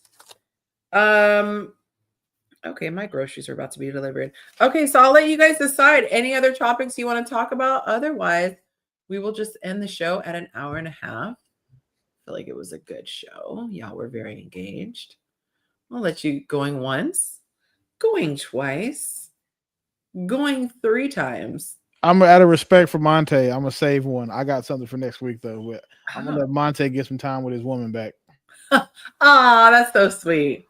Okay. Well, thank you again, Miss Keisha, for joining. It is always a pleasure having you. Mont, good to see you and your new curls. Absolutely.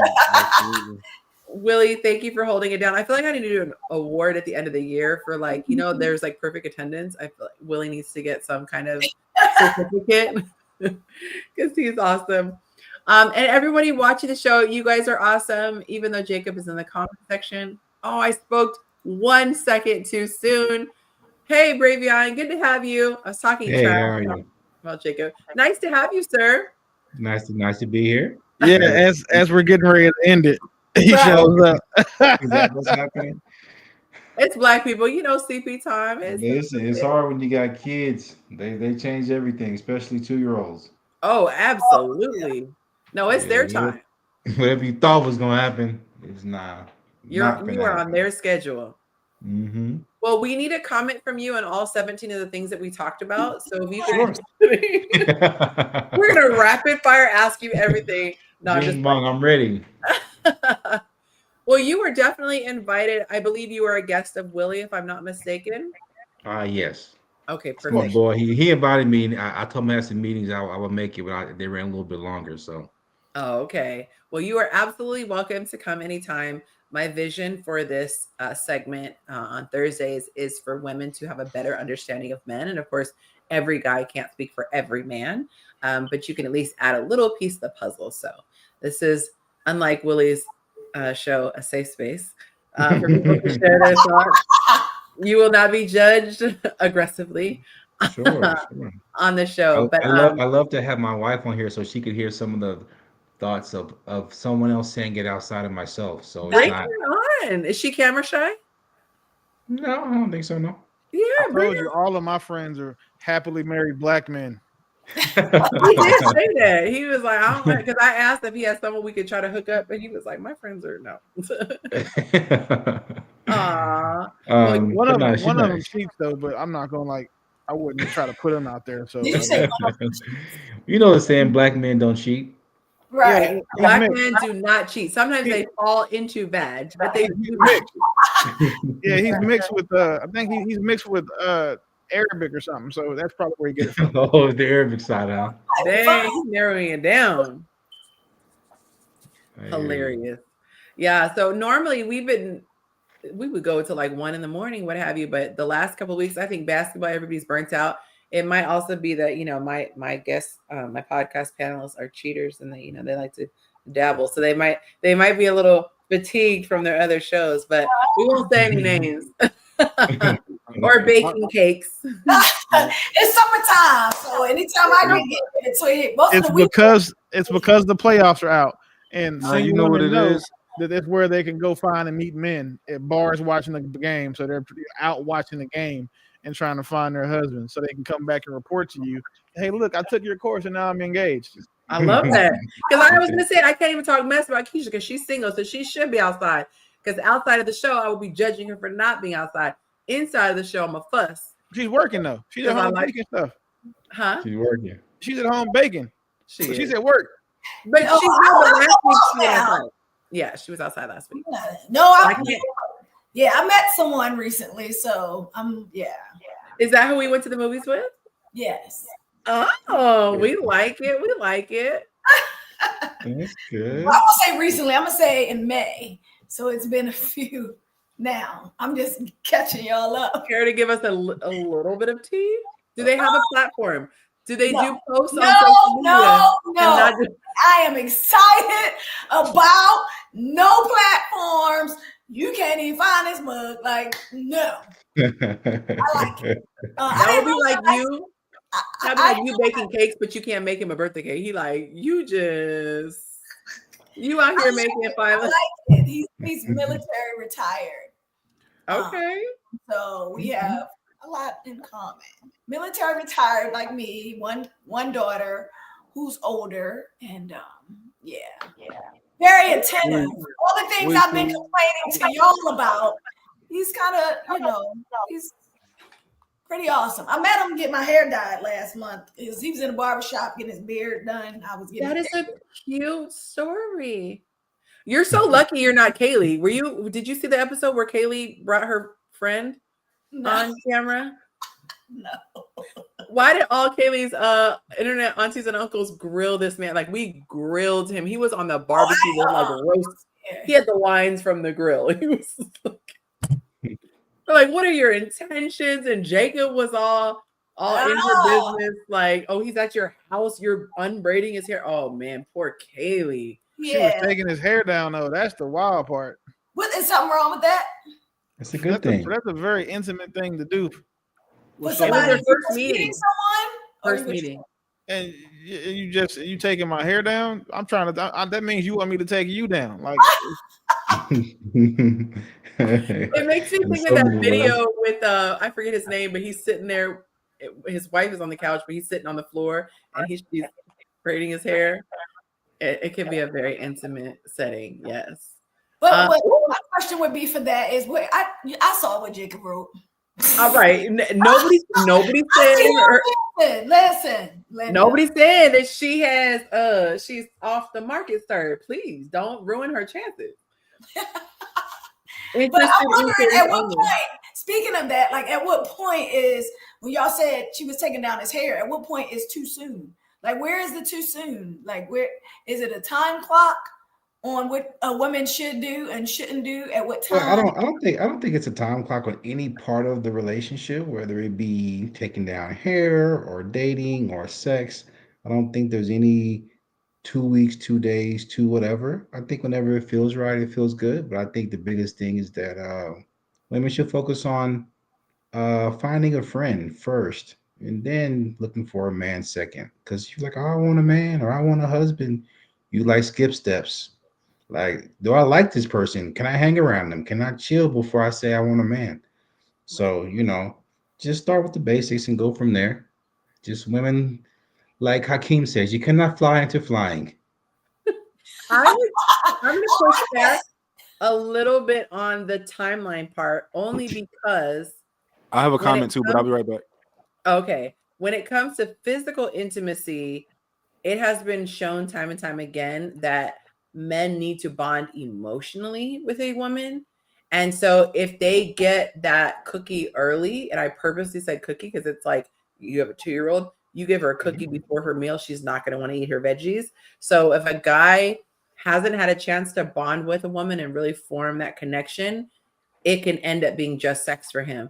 Versus if he bonds with her and he really likes her as a person, sex just ends up being an additional thing that he likes about her, but it doesn't end up being all it is. Because a lot of guys say they get that post-nut clarity and they're like, I don't even really like her. So I would say with a woman, don't just have sex when you're ready.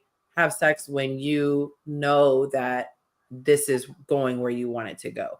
Otherwise, you're going to be all in your feelings. I was just watching a show today while I was getting ready, and this girl is dating this guy. They are the cutest couple that is not a couple. They have their perfect little banter. They're both equally nerdy and quirky. She reminds me of the girl from New Girl, if you guys ever saw that show from back in the day. And just so perfect. But he came out of it like a 12-year marriage.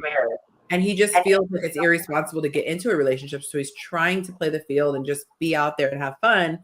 So he was giving her relationship vibes. He's got pictures of her on his fridge. Like his friends know her and all this stuff. And of course, she got her feelings attached because they're sleeping together. And so when they went to a singles event, she invited herself. It was awkward. She invited herself to go with him to the singles event. And she died a little inside when he saw her, when she saw him acting like a single man at a singles event. And she ended up C blocking unintentionally or intentionally to where the women were like, you sure it's not your girl? And so I say that to say a woman can get attacked with intimacy when a guy is not necessarily. And he was able to compartmentalize and be like, I like her a lot. I could probably marry her and be in love with the rest of my life. He said that. But this is where I am right now. So I would say, But I mean, I agree with that statement, but Mhm. the only caveat I'm saying is that that is just based upon each individual person. When I say time, I just mean that it's not a time like, oh, give it 2 weeks or give it a month or give it I 30. feel I'm you. just saying there's not a time of like 30 days and you're good. No, Right. it's just whenever you feel that you're in that space or you feel comfortable enough or enough has been shared. Because I've had to pre my wife, I've had some amazing times over a weekend. Like I met somebody for 2 days and it was Mhm. like the most like invigorating 2 days and like we connected so much over a weekend. And I had people that I, you know, talked to or dated for months and it was still kind of like dry and I You don't didn't know. know anyone before your wife. You never dated before your wife. You never looked at a woman before your wife. She's the only person you've ever laid on. Sounds good. You're like, women, they existed? No, I'm just kidding. Right. No, No, what? No, I agree. I thank you for clarifying because for her, the ready could be, I know where this is going, da, da, da, da, all the things I said, but it's on her timeline. So right. Yeah. So she might feel that in a week or just people mhm. just when you do that, you put your own parameters on that person. So I feel like no one should do anything before a month. And it's like, well, I feel like it should be 2 weeks. Well, Yeah. I think it should be a year. Everyone has their own parameter. Who's right? That's why I have the Yeah. theory about, And I there's no ask that such thing as because, I know you probably don't know me, but I always have stories. So I only ask that because with the guy I met, he seems to like me. And I think I've been pushing back because I've been scared of. I think at one point I didn't think I deserved someone who was really really into me. Because Mhm. it Mhm. was something that I wasn't used to. I'm used to have been always into someone, but not having someone like looking at me shortly thereafter, like, Keisha, you are it. Like, You I the can't booty get you too. away from me.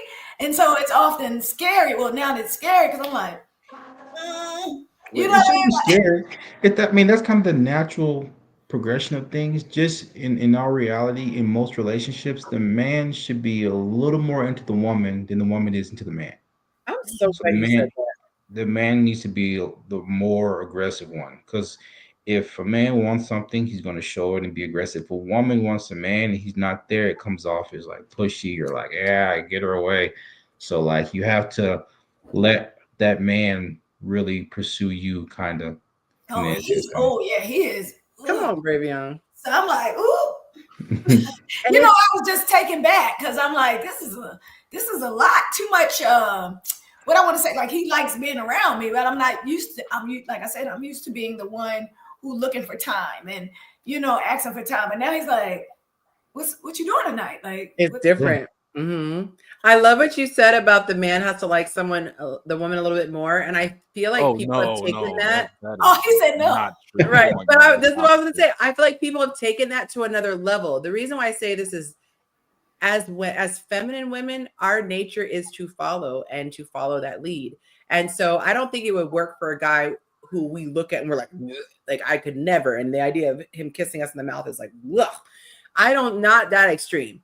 But if his energy is a little bit stronger or he knows a little bit sooner, I do think that those relationships work better because we tend to fall in line. A lot of women will fall in love over time with the guy because of the effort he's put in or the consistency or whatever. And she might say, he wasn't he wasn't the normal type that I go for. I go for really tall, really dark, beard, blah, blah, blah, whatever. And he's shorter, light skinned, this and that. Or maybe it's another nationality. So, but I do believe from my own personal experience and from the things that I've seen is that if the guy is taking that initiative, it works way better. And if, like you said, she comes across as pushy or what have you, he has to put it this way. He has to want her and he has to want to pursue her or it true. won't work. And so that's why I think that dynamic works. But I think, and based on Mont's smile, I think when people hear that, it's like there's this thirsty guy with this girl who doesn't want to be bothered, and he's like begging her with no self-respect. And that's not what I That's not what we hear. We hear what you said. Oh, You said that a guy has to like a woman more. That's what you said. I don't. Well, actually, I said it, but I said it, but I think that premise works better. I don't. I disagree. Well, so I think there's a balance, right? I think when a man when a man pursues a woman, I think that it's clear that he is into her more, right? At that given time. But I do think that needs to transition into the woman being in love with you more or liking you more at some point. It transitions more. Yeah, I think if we could put it into a simplistic way, I wouldn't categorize it as that way, but let's say we're just explaining it to kids. Like a woman does have to like you more for longevity, or she has to love you more for longevity in a relationship. Not you wouldn't say as much as, you would say more. We can say as much as if you want to, or you can say more. Because I would agree with as much as. I would say like there's for example, in my situation. So, we swiped right on each other. We talked initially. I was like, I don't think we're a match. And then he pursued. And now I am like smitten. Like he can't go nowhere if he wanted to. So I feel like it works in that way, but I wouldn't say that I am into him more. I think we're very even. I think it needs to be equal to or less than. I think it needs to be like 60-40, maybe 55-40. Initially or after the relationship? No, I'm just saying the dynamic of the relationship. I don't think it works well if the girl likes the man more. I agree. Right. I think it's because men, because of our nature and our dynamic, how we're designed, we're providers, we are protectors, we naturally are the aggressors in most situations. So when the woman becomes the aggressor or like the initiator, it like it's cool for a little bit, but that's not the natural dynamic we want to live with daily. Like for this moment, oh my gosh, she did something nice for me. She whatever, my birthday, Thanksgiving, I mean not Thanksgiving, but Valentine's Day, whatever. Oh my gosh, it was so sweet. But that was the normal dynamic of like she's always the aggressor or the initiator or the whatever. I think after a while, you're kind of like, I agree with you. Let me explain it to you. So men don't need motivation to do certain things, right? Sure. Women need motivation because you operate off of emotion, right? So when you no longer, if you no longer feel love, that's going to have an effect on the things that you do, right? And it's going to have an effect on the way that you show your man how you feel and all these and how you feel in that relationship.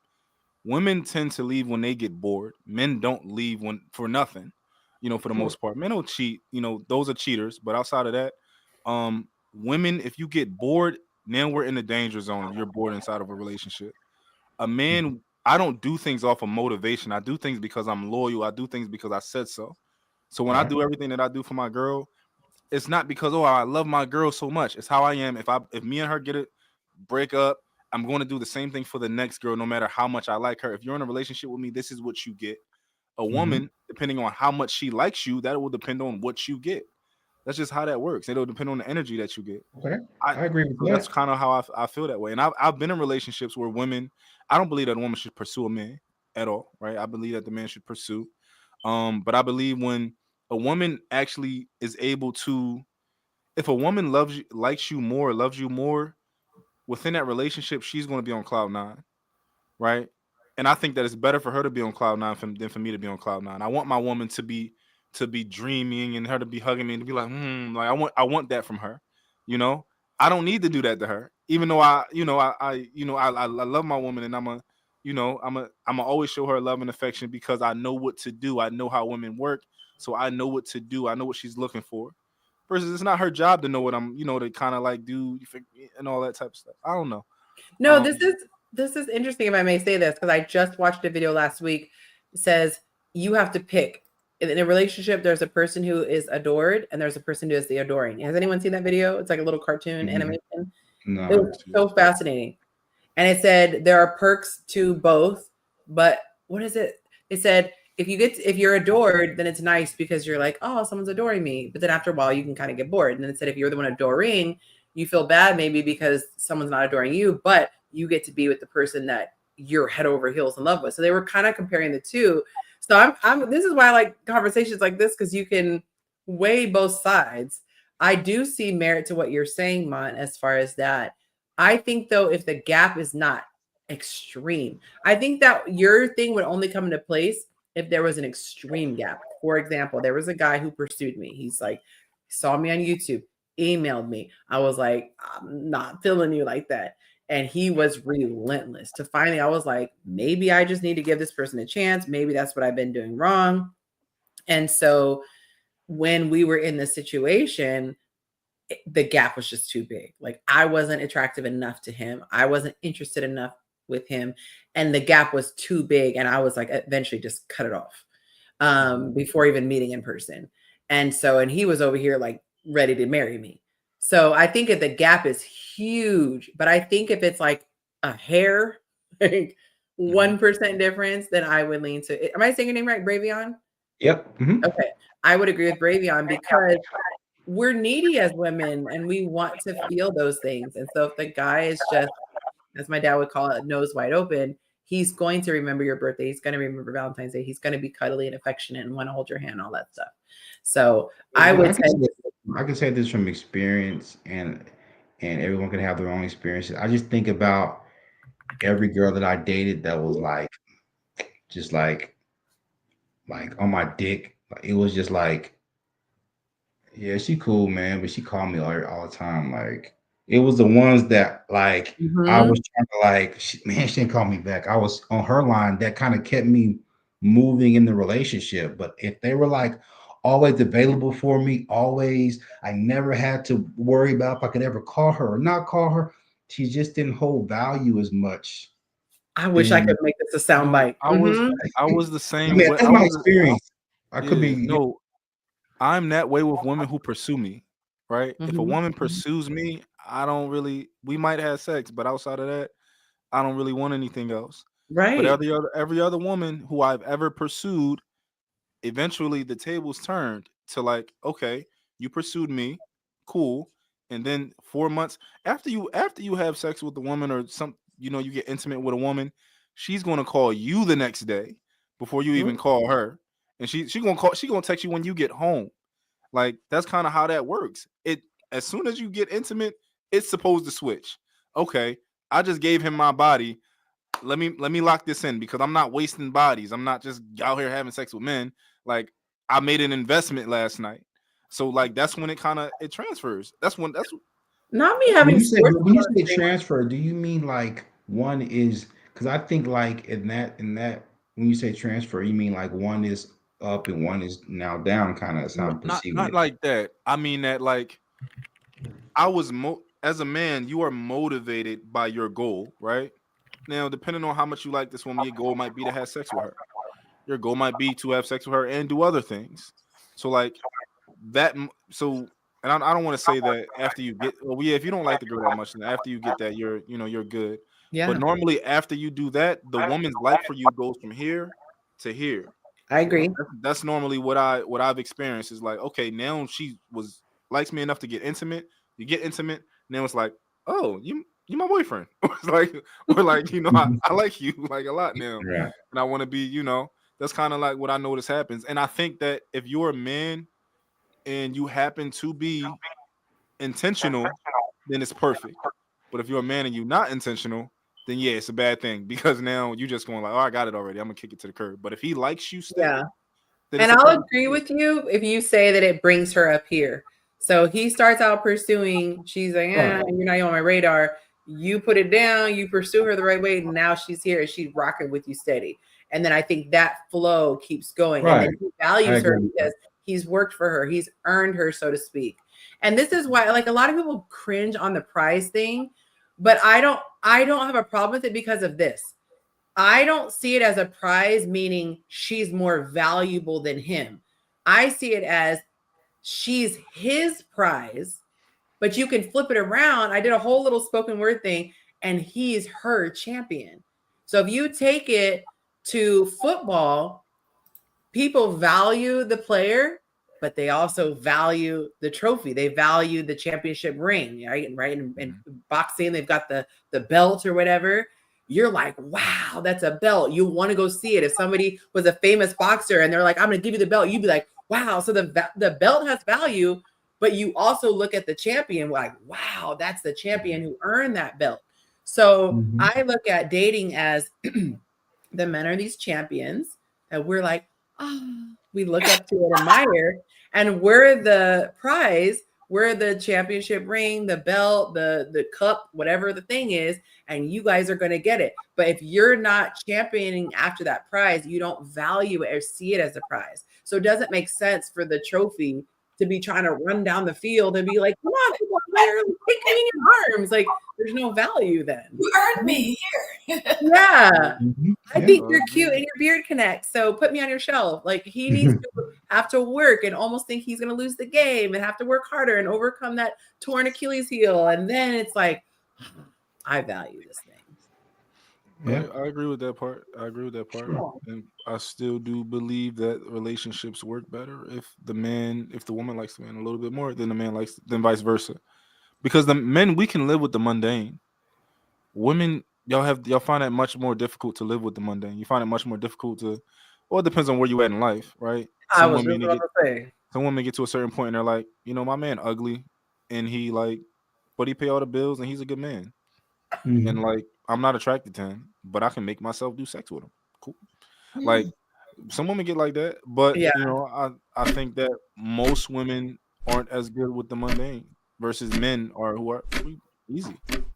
I definitely think that that's a maturity. You hit the nail on the head when you said it's where the person is. I think that's a maturity thing, because somebody who can have a great guy who's paying the bills, he's still giving it to her, he's faithful, blah blah, and she's like, I'm bored. Like, that's just an immaturity thing. Just like a dude who's like, I have a great woman, she's giving me 3 kids, but I just need to go out here and get it wet. Like, both of those are just immaturity. But I think a healthy, mature woman, she's just concerned. She will lock in on her guy. And even in a toxic situation where he's not giving her love, we are just so loyal naturally. If we're not in a unhealed state, we as feminine, we cling to if we've had sex, and we'll lock in, and we're just going to be consumed with, am I getting loved by him? Am I getting loved? So if he's showing her love, you're going to have her hooked. Yeah.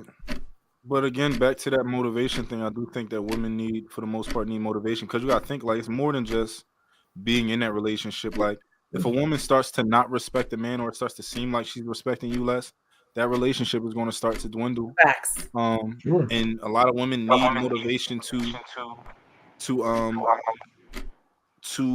respect you on that level, which is why that's why we say, I'm sorry, I forgot the point I was about to make. I'm trying to send money. No, you were it's like, this clock ain't gonna run out. So I'll piggyback off what you're saying.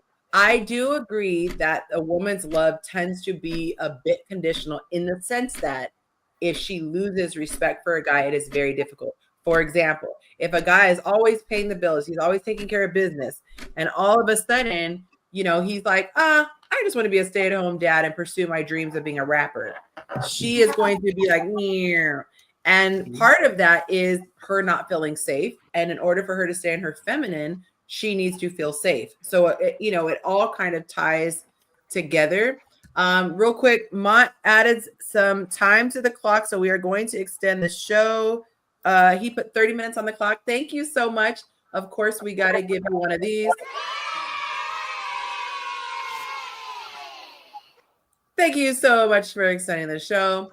Let me go ahead and add this in, because y'all know I gotta put it on the thing and put this up. Shout out to R&B Beeman, because he just got the lights low, got the fireplace in the background. I didn't know where I was at or what was going on when I cut on the camera. I was like, am I calling into a late night ride? Yeah, man. His channel's called Coming in Hot. So that's all. This is me and my woman soft launching our OnlyFans career. That's what Okay, we're sophomore. I got you. since I got y'all you. like the fuck. Like and subscribe. Like and subscribe. Yeah, like, comment, and subscribe. It's only $2.99.99 a month. Oh my Okay. gosh. Fire Hilarious. and desire. I love it. No, Speaking of like, comment, subscribe, it was so funny. My daughter was younger, it was a couple years ago, and I remember hearing her talking in her room, and she would be having these vivid conversations to where I'm like, who is she talking to? She didn't have a phone. And she had her little computer laptop and she was pretending to be mommy on YouTube. And she was like, share, and subscribe if you like my channel. It's like, you made me think about that just now. Like, they be watching you. So watch what you say in front of your kids. But thank you again. Thank you for the extension. And you guys, you are more than welcome to send a love offering if you just want to show the show love. We have been out here for 52 weeks strong, putting in work. And so if you want to send a love offering, you can do so. You can do so with the super chats on YouTube, or if you really want to show love, you can send it tax-free via Zelle or Cash App, which you can see right there. What are your thoughts, Willie, on the dynamic of a man initially having the interest up front versus the woman initially having the interest up front as far as pursuing, and how that affects the dynamic? how old are they? Ooh, great question. Let's say in their early 40s. Yeah, women need to be a lot more aggressive than men do. They're fucking 40. I mean, I don't like, that's the thing, right? You got to realize, you know how like people get the, like when there's a sense of urgency attached to how much time you have to complete a task, right? For example, like, you know that I'm a procrastinator. So typically if I have something to do, I wait till the last minute to get it done. But it's also how my brain works. I perform under, if it's not like immense pressure, I don't perform well. Right? That's what is successful, will make women more successful in dating, is to stop taking so little initiative and going out there and, finding the men they want, if they also spend time becoming the women that the men they want for themselves. Because for us, we don't really have to be outside and approaching and doing all this stuff, because we've already made it. We're in the club of men that women want. So it's now, we don't have time to pursue all of y'all, because again, for every one of us, it's 80 of y'all. So maybe one of y'all gets pursued, but that's gonna be the real pretty one. Like the prettiest one, she's gonna get pursued, but maybe not the girl who's a little less cute with a better personality, or a nicer personality that can cook, as a homebody. We may not pursue her because we are still men and we're attracted to women's primary agency, which is their beauty. So if for the older you are, I think women should 60-40 it, or, and if not, and that doesn't mean like going up and being like, hey, come here B, you handsome, I want to go home with you. It's just like putting yourself in a man's way, like Drop that handkerchief. choosing. Well, don't do that, because unless you built right. But just being in a barbershop. That's proverbial. We don't want y'all in the barbershop. No, we don't want you in the barbershop at all. And that's not what I'm talking about. I'm just saying, like, not her, guys. like being well, okay, just be in his way, like see him, make eye contact. If you compliment a guy, he'll remember you forever. Like, for guys, most men don't get a lot of compliments, so that's one way to like start a conversation with a guy. And then two, if it's a guy that you are genuinely attractive, like genuinely find attractive, well, that makes sense that she's okay staying single, because she's gonna wait for someone to find her. I mean, she's okay with it, so that's fine. That's the difference. She says she's okay with it. The majority of 55-year-old women are not trying to die alone, and are willing to do what it takes to make sure they don't have to do that. I've got to say,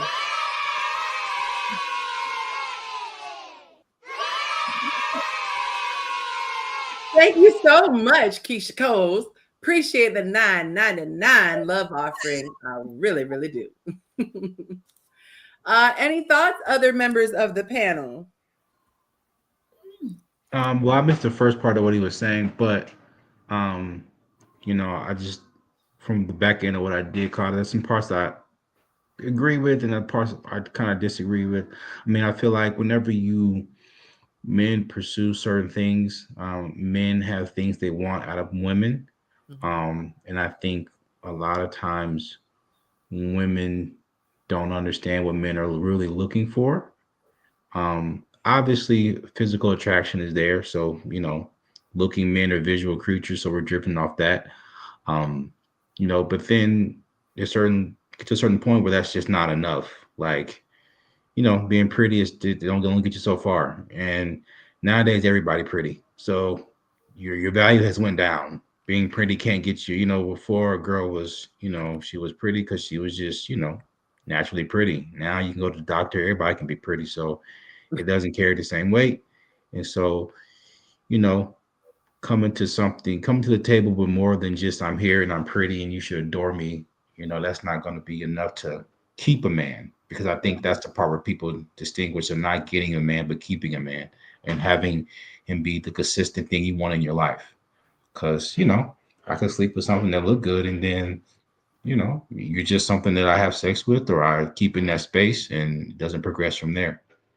um but once women understand that, you know a lot of things that you guys name off as far as your qualities or your benefits or whatever, that's kind of not what men are looking for. It's on their list, but it's not high. I feel like both men and women have a list of what they want. Men's is probably 10 items long, women's is probably 50 items long. But Like 40. it's on the list, it's just not high. Yeah. Oh. Okay. Interesting. Interesting. It's funny he mentioned were you to say something, Keisha? No, I was reading what Blondie said. She said she's been married twice between both 26 years.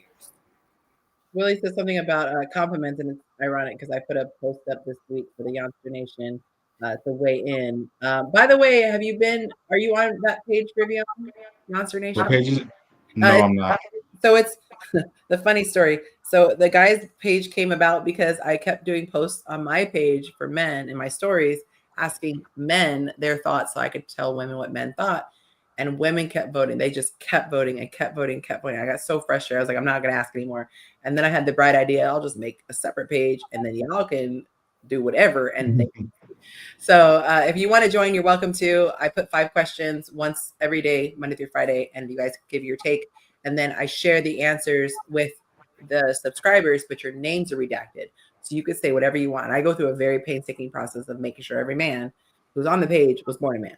So we've had women infiltrate and all that, but there aren't a lot of safe spaces where guys can really speak their truth and not have to worry about someone coming for their neck. So I hope you join if you are interested. It's Yonci Nation. I'll put it in the chat. Yonster or Willie can send me. I just read this thing. It says many people aren't single, they're in emotional witness protection. Oh, and they're dating from a trauma perimeter.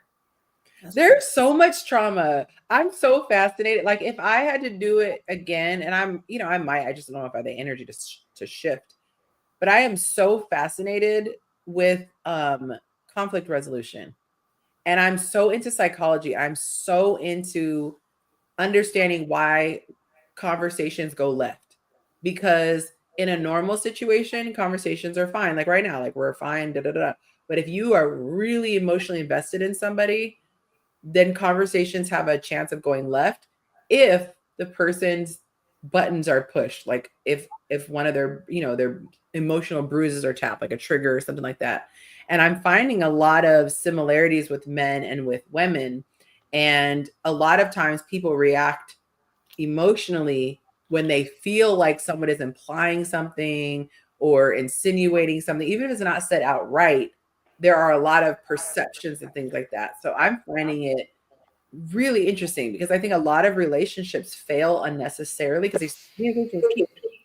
But I think a lot of it is like emotional awareness is key because a lot of people know how to use their words. They just don't know how to control their emotions. I think a lot of people listen when you have, especially with conflict resolution, a lot of times people listening to respond and not to, understand. Absolutely. I used to be ready to go in for war. Like what you said, you know what I'm saying? Before I listened to that was in my younger days. Mhm. But now it's like, well, be quiet sometimes. Yeah.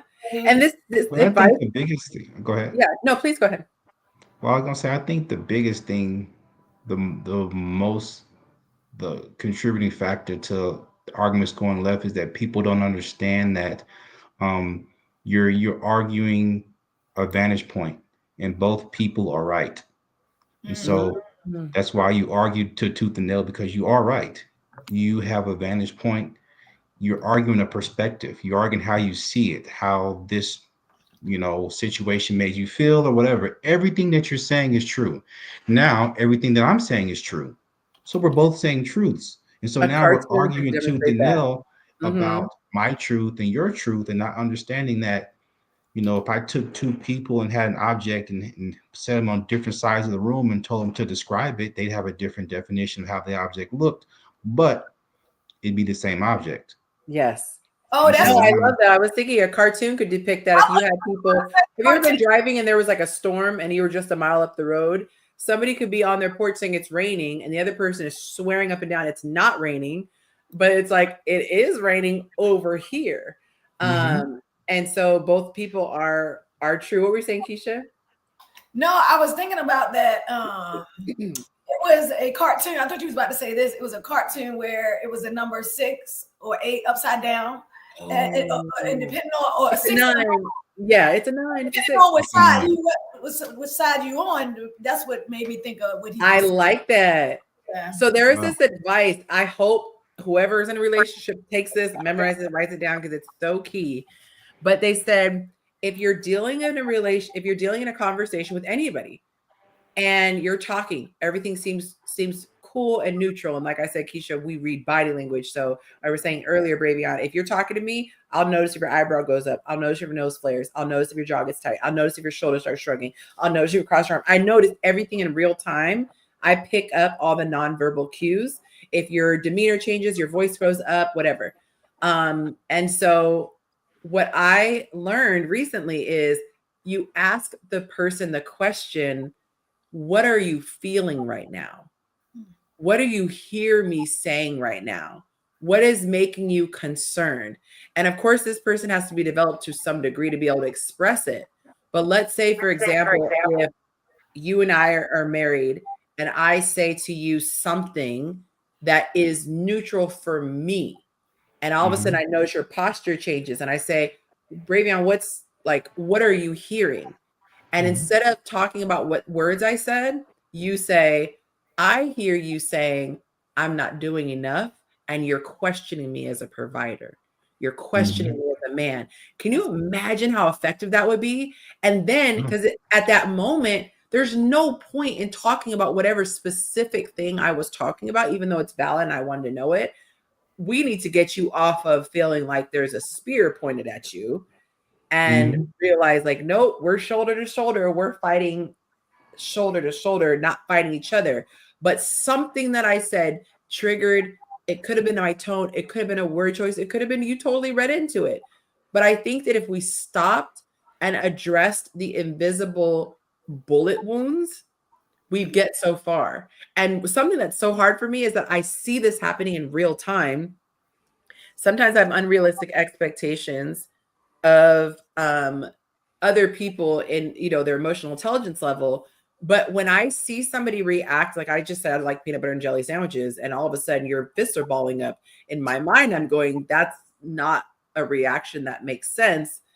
I want to stop talking about peanut butter and jelly and figure out what's happening in your world. And I just wish that people would be able to go, you know what, I'm triggered because when I was a kid, peanut butter and jelly, and they get to it. But most people, they don't recognize that they're triggered. And then they're like, oh, yeah, peanut butter and jelly? Well, ham and cheese. And you're just like, what?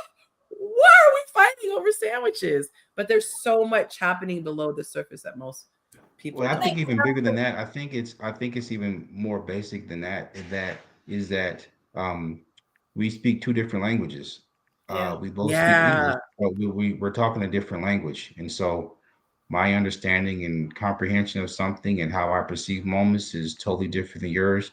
whenever I saw this, it was funny. It was like a skit I saw on Instagram with somebody. It was funny, but like he was like, "Hi, yeah, my name is Tom." He walked in with another guy. He's like, "I hired a translator for the date." So the guy walked in with this translator. So he sits at the table, and it was like a skit, but it was funny. He's like, Mhm. he at the table. And he translated whenever she said something what she really meant. When he said something what he really meant, and she was like, she asked him, "What do you do for a living?" And then he translated like, she wants to know if you're rich or not. Yeah, yeah, yeah. But he What did the you whole, it's like a really whole mean. back and forth conversation. And so, but it's just funny, but we just speak different languages. And so, Yeah. the problem is that we speak a different language and we think the other person understands us. And Mhm. therefore, that's where the conflict happens. Because I say something, you should get this. The way And I just meant being it. honest, the most foreign language is women language. Men's language is typically on point of whatever they're saying is kind of in that arena. But women's tends to be the language where it takes an art form and years of study to understand and decipher Nuance. it, comprehend. But we speak it fluently because we were raised speaking it. And I always use this example. Keisha and I could be in the room. Your wife could say something to you, or you could say something to your wife, and we'd be like, "Woo!" It's like a dog whistle we can only hear, and everyone Yeah. else is like, "What?" And we're like, "Oh man, he in the doghouse," and everyone else is like, "What just happened?" Because we Right. know, oh no, Sure. that translated as this. And we do often expect you to understand. I think we have to get better as both men and women to say directly what we need. In this moment, I need this. Because it can be interpreted. You guys might see on the screen that I just got updated. My guy just sent me a text and I Googled it. Israel just attacked Iran. I Googled it and it said they launched an attack on Iran's nuclear facilities. This just updated.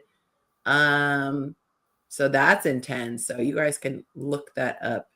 But wow, I can't imagine being in a country where there's like an actual war. We're very blessed to have lived our entire lives and not had anything on American soil. So prayers for everybody involved. That's intense. No matter what you think about politics, that's intense. They say sometimes, I think my therapist told me, like, anytime you're in a conflict or something, or you're trying to understand the other person, sometimes it's best to say the question back or say the statement back to them so you can hear it out loud for yourself coming out your mouth. Then, kind of Yeah. respond or try to respond from there. That's what my therapist told me.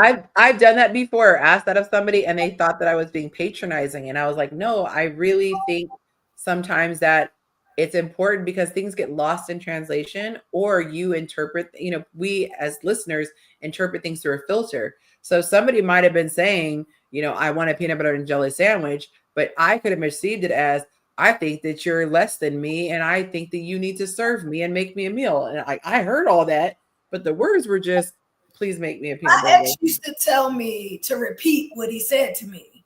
And it Mm-hmm. used to make me so mad. Like, I heard you. Like, you know what I mean? But then after a while, I started understanding he wanted to hear what I thought I heard. Hear me say what I thought I heard. He just kept saying that, like, and I'd be like, I heard you. He'd be like, no, what did I just say? Do you understand? And the tone matters too, because I feel like if you say it like Ike Turner, like repeat what I said, Right. that can feel frustrating, right? And patronizing. And so, especially if there's a dynamic, because sometimes there are just dynamics where the person feels like you think they're better than you, like, but it could be because of how they feel. Like, for example, somebody who doesn't have a lot of money might automatically see someone driving a nice car and assume a lot of things. Oh, they think they're better than me, da, da, da, da. And that person might not even be thinking about them at all. Or that person might be insecure because they're new money, whatever, right? So sometimes somebody can have this inferiority complex, and therefore they're assigning meaning to everything. Oh, you said that to put me down, or you said that, da, da, da. So we're fighting all of these filters, we're fighting all of these things, but then also the person who's saying it can also possibly not be aware of a tone of voice, can possibly not be aware, like maybe they didn't grow up being told to say please and thank you. So they say, make me a peanut butter and jelly sandwich. But you would prefer, hey, Keisha, would you please make me a peanut butter and jelly sandwich? So in that situation, somebody could be like, repeat what I said and sound like a boss. Or they could say, I really think that maybe there's a disconnect. Would you mind telling me what you heard? Same outcome, but it comes. Not what you say, is how you say it. I used to always say that all the time. It's not what you say, how you say it. Like, I don't hear nothing. If you're yelling, I don't hear nothing. Everything that you might have said, the word could be, you look beautiful today, but I heard beautiful look to me, you. You know what I'm saying? Yeah. When you yelling it, I can't stand that.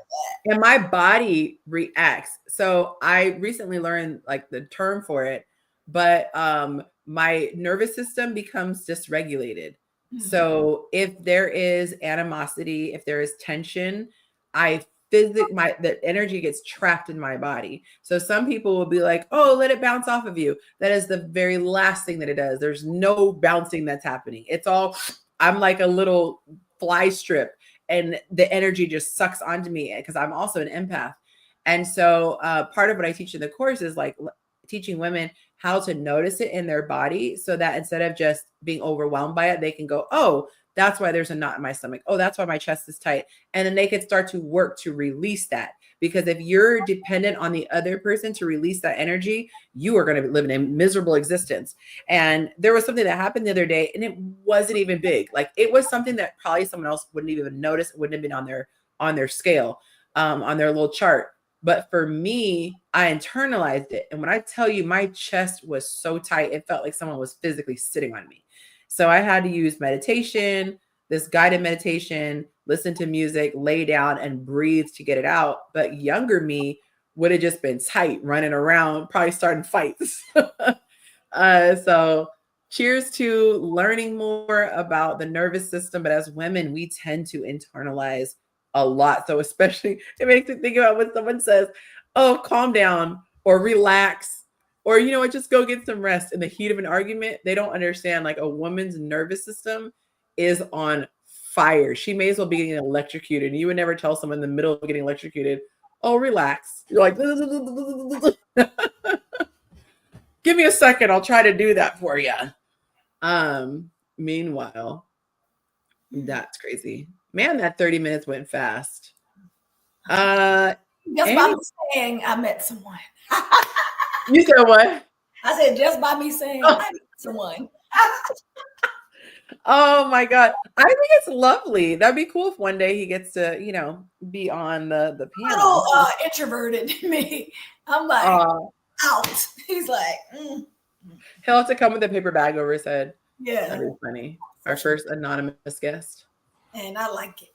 I like it. I love to see things develop. Like the attention. I like the intention that I get. You know, it's not normal. You know, I'm not used to it, but I'm trying to, you know, get used to it. You know, I love that. And some women struggle with not feeling like they earned something. I think I immediately felt that in my head. Like after a few weeks, I'm like, wait a minute. Yeah. This is why. Like, and I asked him, and he was like, why not? Why wouldn't you? Why wouldn't you? You know, and I'm like, you know what? You're damn right. I do this. And I'm glad you thought through it, because some women will push away or even feel like it's overwhelming, but it's only overwhelming because it's foreign. They're used to always having to, chase after a guy. And so my post that I did today was talking about how if you're confused, you don't know where he stands and all this stuff, that means you're in a situationship. If it's very, very clear and he's very intentional, then he's really trying to pursue you. But if you haven't had a man pursue you, it can feel overwhelming. Or like, you know, you take Willie and Mont, these type of guys, they're not having their chick go somewhere and not tell them where they're going. But to somebody who hasn't experienced that, it might feel suffocating and controlling and Ike Turner energy. But the reality is, it's their protective nature. We want to make sure we know where you're at in case something pops off. We know how to get there. And so I like that you're not just. But one thing I did, I asked him for his, you know, just be patient. You know, like I'm like, this is. He didn't believe me because he's like, I can't believe you, this and this and this, and I'm like, this is foreign, like so foreign. You have no idea. Well, so I like that for you. Come back next month. I'll give you guys. Try to learn as fast as you can. You know, the older guys get, the less patience they start to have for like teaching women and bringing them on that journey of like, all right, I gotta program her, Yeah. you know. Yeah, So because just he's try to supposed to be, be 50, so I hope. yeah. Yeah. But they love teachable. So if you know, teachable, coachable, if you show that you're willing to listen and then you apply, that will go a long, long, long way. And if the time with you is more enjoyable than the time away from you, that's a really good thing too. So I was just on a panel. I got that perspective from. I was on a panel, recently the other night, and the older guys was talking about, "Hey, I'll be on your panel every Thursday though. The only I time know. y'all be messing up because I always come late, and I came late, and y'all just don't be here no more, and I'll be like, what's going on? So Because it's just two people, we can't talk but that long about a topic. I'll be like, me and Willie be like, all right, you said what you gotta say. Yeah, I gotta say what I gotta say. What the older guy said? You were saying the older guy said what? But no, I was pretty much saying that I want a woman that's teachable, and I want to be able to kind of like give her my situation. But they were saying, you know what, I'm as an older man, 40 and up, the less teaching you want to do. That's what they was kind of saying, and I was like, I want to teach. And women too, we don't want to build a bear. You try to figure out your career at 45, like nah. I mean, I ain't supposed to be teaching nobody. Though. I said it's hard to find a man with the basics, and my friend said, "Well, what's the basics?" I really couldn't answer it, but I was like, I don't even know how to answer that. What the basics? Like I'm. But he was like, "Keisha, what's the basics?" I can tell you what the basics are. That is a problem, not knowing how to answer that. A lot of women have a problem. You should be able to answer. I was like, yeah. We ain't got enough time. I would say the basics are like manners. But no, you seriously should know what you're looking for. And I think a lot of women like manners, respect, like that kind of thing is the basics. I couldn't say that I didn't get that in my past relationship. It was more the emotional side of it that I felt lacked in my stories that I told y'all. It was just like I was pouring on the love, I guess you could call it, but it was just like I felt like he was so damaged from that 16-year whatever episode that he was just not available. That's how I felt in my last. Make sure you make yourself a list. Okay. Make yourself you can rattle it off, pull it out your phone. Yeah. Thank you, Mom. Hey, Mom, I was just about to leave. Thank you, Mon. He's extending the show another 30 minutes. But okay. Said make sure I got because I felt like respect, loyalty. I mean, like I get that, but I didn't know. I don't know. I gotta think about that. You're right. You're right. The basics when it comes to basics. Because he was like, "What is the basics in your definition?" And I was like, the basics. The basics. The normal stuff. I'll work on that, Mont. Yeah, what would you say is your basic package, Mont? Or what I want? Mm-hmm. Like I can't be with a woman if she doesn't have at least this. Well, you obviously want to be attracted to that person when you meet them. That's the first test, right? I didn't say that. See, am I physically attracted to this person? Or the next step is, you want somebody to. I definitely want a woman to be coachable. I want a woman to admire me. I want a woman who is classy to some degree. She knows how to she presents herself a certain way. I want a woman who, when you see her, you feel like, oh, okay, I know she got a man. You assume she already got a man. Mm-hmm. You assume she already married. Like I want a woman who kind of present themselves that way. I want a woman who's like, if I was saying like this is my list, I like a soft, happy woman. I like a woman who kind of lives in La La Land. I kind of like that. What's a soft golden retriever energy? Yeah, I just like a woman who's a woman. Like she want me to do all the hard stuff. Mm-hmm. I want, and I want her to be soft. The problem is like a lot of us meet women, right? And it's like they say they want to be soft, but then they act like they want to do the hard stuff, and then they don't want to do the hard stuff. So it's like, like you meet, like, why are you angry? Why you got that face, but you don't want to do the hard stuff, but you acting like a thug. And then it's like you say you want princess treatment. I think it's childlike energy that guys respond to. And it's funny because I actually had to have this talk with a child. The child was trying to be in grown folks' business and trying to get grown folks' privileges, but then wanted to revert and be like, but I'm just a child when it came to responsibilities. And so, I think with the feminine, it's like there is a bit of relinquishing that you do when you're letting the masculine lead. There's a lot of picking your battles and not maybe always having things quote unquote your way.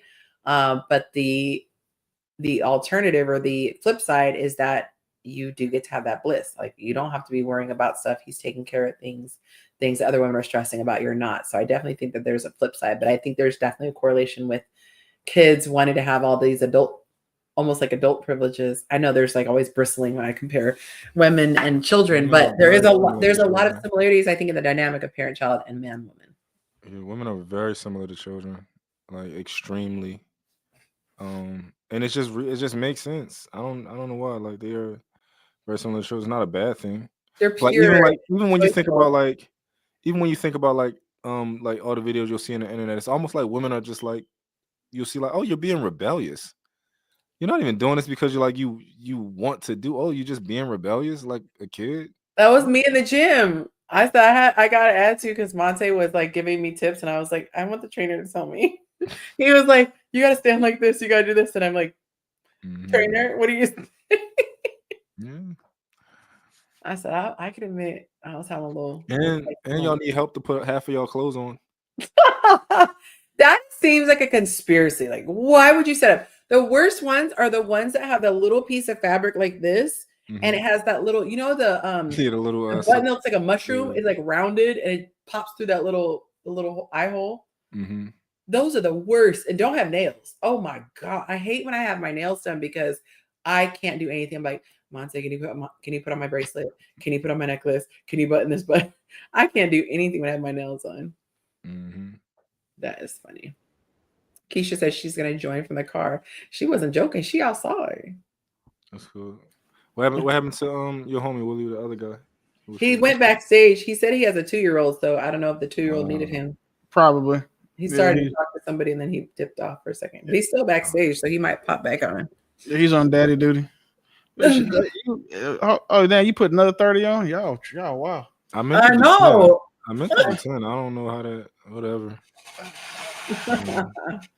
Well, this is your time. Y'all got 27 more. My math. 27 more minutes. You can use it how you see fit. I'm yawning. I had like the longest nap. I got up at 5 to work out, but then I had a really long nap. I have the nerve to be yawning again. It's not for 10. Goodness gracious. So what have you guys been talking about in the other podcasts, Mont? What do we talk about? I guess they talk about same stuff.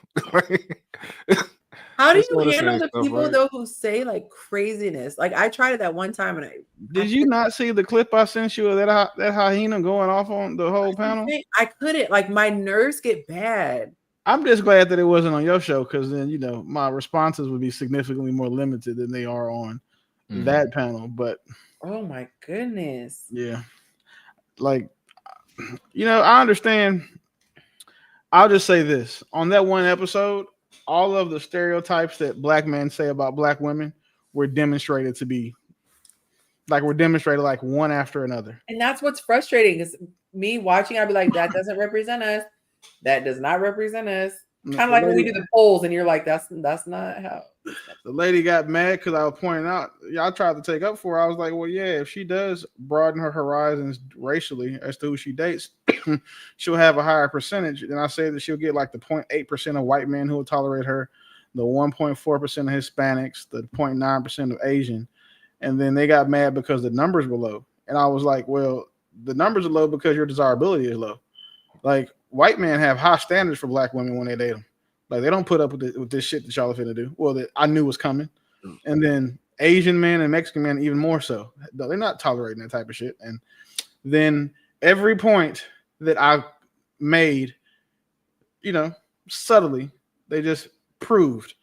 And the thing is, she didn't even get the crash out on me. She crashed out on another dude who pointed out to her like, you know that you're the common denominator between all your failed relationships. And then she's like, well, I've been engaged 4 times, and like that's another thing I don't understand. Like, That's worse. I don't think I want to admit that. Congratulations for failing to get married 4 times. Like, I don't think that's a flex. Like, you know how many people, you know how easy it is to get for a man to get engaged. Like, I almost feel like it would be better to say 4 people proposed to me, but to say 4 engagements broke off, that's bad. Even 4 people, because who are those 4 men? Because I'm not trying to be funny. If we don't, just the simple fact that they would date you or her proves that they're not respectable men. They're not men that other respectable men would even respect or admire, because they are willing to tolerate you. You know how weak I would think a man. When I see some of these people on these platforms and look at, women getting, loud and all that shit, and they say they're married, I feel like their husbands are the biggest suckers ever. Like the biggest simp suckers. BITCH is like, there's nothing respectable about them because of the woman they've chosen to give their last name to. That's why I feel like COVID is like, what kind of women they got? Yeah. And she's like, and I've left millionaires and billionaires with a B. And this is my thing, right? So I know you met a billionaire in my lifetime. Yes, you have. 100% you've met one, you just didn't know it. Oh, okay. I have a lot of millionaires in my phone. I can call it because they've done well. But that's because I put myself in rooms with those people through, whatever. There's one billionaire that I know that if I had an emergency, I could get a hold of, right? I seen that man's wife, and then I've also seen that man's other work. I have never seen a billionaire or an 8-figure millionaire who would date a woman who looked like that, let alone act that way. Like, so when she was saying it, I was calling cap, and then, they hit you with the, well, you don't know. Yes, I do. Listen, if we could polygraph you right now, that motherfucker's finna jump all over. The needle's finna jump off the page because you're lying. Like, and then she called herself a Mensa genius, and she was a rapper. It was a lot. Like, Don Julio was a motherfucker. That's what I learned that day. Like, Don Julio, who puts Don Julio in mimosas? I thought that was supposed to be champagne and orange juice. Right. You know how Ratchet and Evie. Listen. I sent you the clip. It's the clip. It's like a little 15 minutes where she goes. I got triggered within 2 minutes. Yeah, and it was she gets worse. Like, listen, the beginning was up here. By the end, it's way bad. Like, she's telling dudes like, SMD, and she's gonna slap. What? She was gonna slap the dude across his forehead with her 30. Oh, maybe I need to go back and watch that. If you watch, just remember how the episode you were on and your face was all crazy. Yes. When you watch that, look at my face. After she starts going off on bro, just look at my face and try not to laugh, because it's gonna be hard. Oh my god! Yeah. Let me go back and find that. That's crazy. It was tough. I mean, but it's fun over there, man. It's a good group of guys. Yeah. I just feel like those shows have the most ratchet women, and it's just like it ends up just being a roast, of ignorance. And so, like, oh my gosh, I cannot. Hey, stop talking about my smoke detector. It's downstairs. I'm not going down there. Sir, I think you can afford an assistant to do that with your $60,000. I just bought some smoke detector batteries. Now what's crazy? We call smoke detector batteries 9-volt batteries, smoke detector batteries. You call what? We call 9-volt batteries. The one we used to lick and shock our tongue on when we was kids. Now they call smoke detector batteries. That's hilarious. Yeah. I just bought some, but who knows when they're gonna get put in. So my dog has real bad gas and keeps coming over here farting. Like, what the fuck? Oh man. I wasn't gonna ask. I was like, what's this? Yeah, like he keeps coming over here, sitting down, he plops on the ground, and then it's like loud. I thought y'all was gonna think it was me. First ones. Yeah, because this thing, like, once I realized dogs actually eat their own shit, I can't be surprised by how it smells. Like, he'll go outside and throw up and then go eat it and then be cool. Like, how does that work? Like, you threw it up because it was messing your stomach up, and then you ate it again, but you fine. Like, that's crazy. You have pets, Hunt? No, I don't got no dogs, no pets. Oh, my son got a fish. Aw. My son had a fish when he was little and tried to commit suicide. My son had a fish, and he left it in the windowsill in Texas. Oh, and man. Yeah. The first day. Wait, My- the son? Yes, my youngest. Oh. No, We no, lived- I'm sorry, not no. SON. I'm saying was it the sun? That Yeah, the sun like got hot. Yeah, it said then in his so not that it was my fault, but I was like, just put it in the windowsill so we can go. Like I didn't feel like putting the little stand together because we were running late. We had to go pick up somebody. So I was like, come on, let's go. And then we were going all day, and we came back, and the fish was like, so he was like, Dad, my fish is floating. I'm like, fish don't float, they swim. He's like, well, my fish is floating. So I go look, and the fish tank is noticeably warm when I touch it on the side. fried catfish. Listen, it was like it was this little, like real big goldfish, and I felt so bad because I'm like, damn, I really probably should have got you a catfish. If you could have ate him. Like, he was pissed. He was like, well, can I get another fish? I was like, no, no, you One can't. and done. Yeah, I didn't know that they jumped. He got a little beta because I picked looked up what's the easiest fish to keep up with, whatever, because kids are not gonna actually take care of it. And I came in and I'm like, how is a fish missing from the tank? And I happened to look down and saw him. But he was still flapping, so I put him back in the thing. But I didn't know they jumped. I was like, so I always joked and said that his fish tried to commit suicide. I'm like, who jumps out of the water? But that's crazy. I saw on a National Geographic type of show that there is a fish, and I forget, I wish I remember how many miles it would be or something crazy, or feet. But this fish will actually get out of the water and travel on land. Yeah, mud skipper.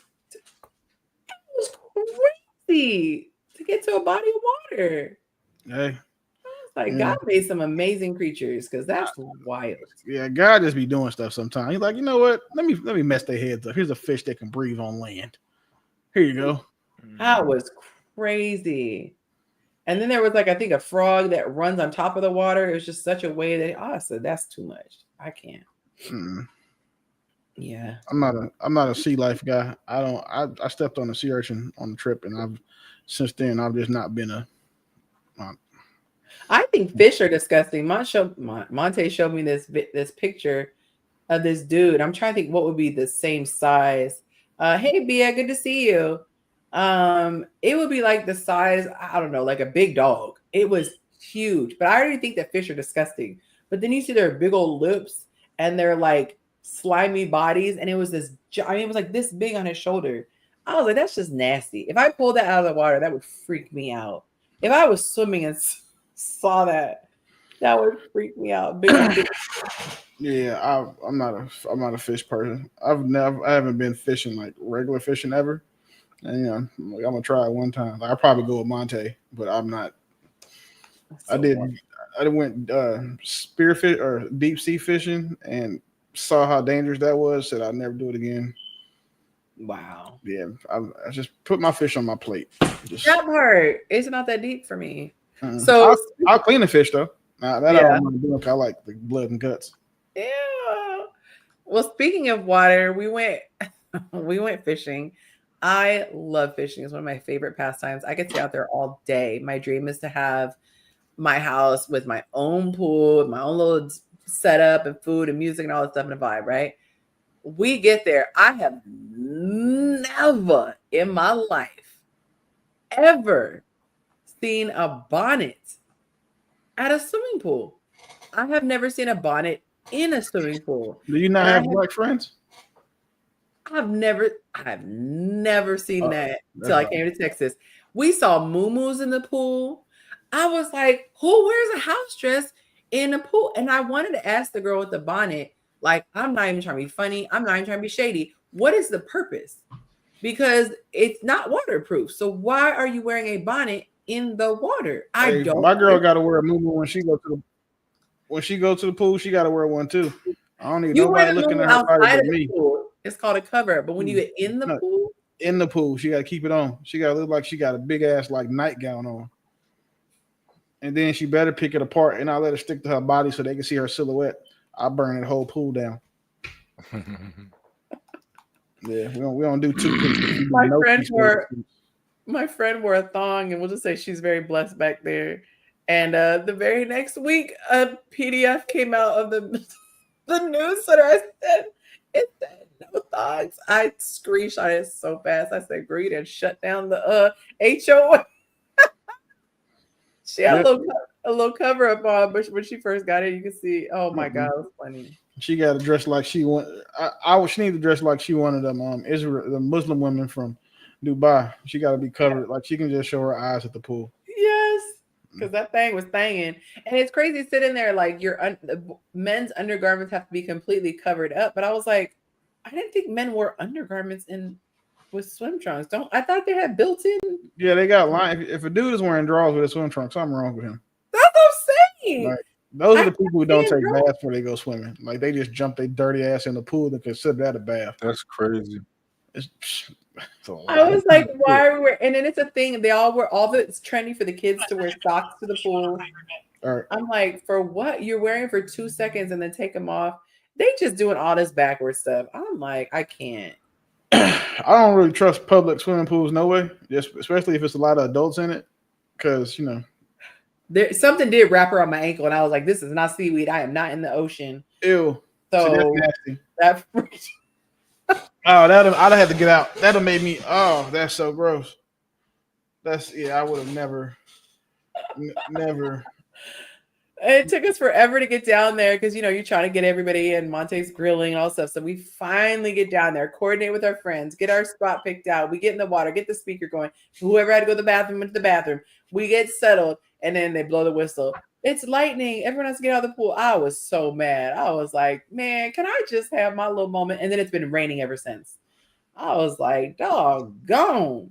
Yeah, that's some weird. That's lightning and water. That shit don't mix. So that was probably a good call getting up out of there. Yeah, I would say so. Oh my god. Hey, Mike. Yo. Hey, you should go get a Cullinan. Okay. Why you say that?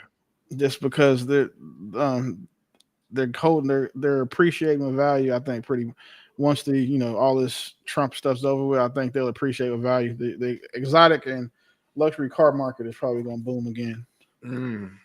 So okay. Just don't pay no $700 for that Revuelto.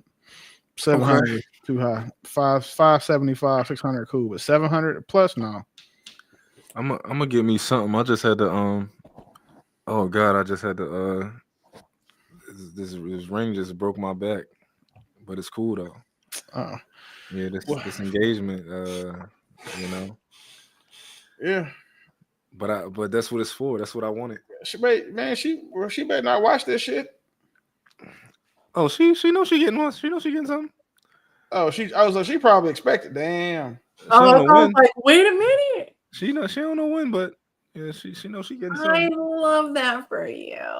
Yeah, I told her 2025. So 2025, huh? Hey, listen. She don't know if it's gonna be November 31st. I mean December 31st. Right. Hey, you got to go plan another trip, so she won't automatically think it's supposed to happen on this next one. Oh no, she definitely ain't going on the trip because she wanted it to happen on the trip. So I definitely ain't on the trip. I don't like people telling me what to do. Yeah, that's smart. I'm so excited. And I like that you gave her an idea that, I think it's nice to put the person out of their misery. Like, it is coming. You just don't know when. And so they can relax and know, we're not just wasting time here. That's good. Mine gonna think we finna break up right before I do it. She gonna be like, oh my God, I thought you were about to dump me. Like, girl, no, I'm about to dump Well, I will punch you all the way in your face if you start me out like that. That shit would be so funny. But y'all are evil. That's like the guy who proposed when she made it seem like he was getting arrested and the officers were in on it. Well, see, that's different though. Like now, giving her a heart attack for no reason. I told him he should have used that to get out of going to meet her to go see her family or something. Right. Spent the weekend in jail, but the proposal was wild. That's I'm not. And then I get it, but I don't have anything against it. I just think that when I do it, it's going to. Yeah, I'll probably not be on the internet. I was randomly watching, or no, my friend sent it to me. She goes, "This thing still makes me cry," and she sends me the video that she took of it. It was my best friend, the one that made me cry, and it was so funny because when it first started, it's just the back of your head. You got your arm around, who, and you're just like bopping to the music. And it's so funny because that was the only memory that was so clear, because since I'm used to doing content and stuff, I'm used to people filming and then you just act chill. Like you don't be like, oh, and I even said to him, I was like, oh, Willie's filming. I had no idea. Oh yeah. You just That was fun. That I was was oblivious. yeah, that's easily my most fun proposal I've ever been in or around. I So love thought- that you just caught me so off guard. Yeah, because listen, the plotting and the calculations and like I went and got a table, a little restaurant by the side to keep people there early, you know, out the way. And then we were all showing up. It was just like, hey. So I still can't believe he pulled it off. And what made it seem so like not even impossible, like it wasn't even a thought, because it felt so last minute. It felt like if we were all sitting around like, let's go get barbecue. And that's why I was like, I don't even understand how he pulled it off. That was crazy. So I know you guys definitely helped out. Oh, Mont had to go. Thanks, Mont, for the that was all him. That was all him. He did that, I just that is funny. I'm a good support player. I'm a role player in these types of things,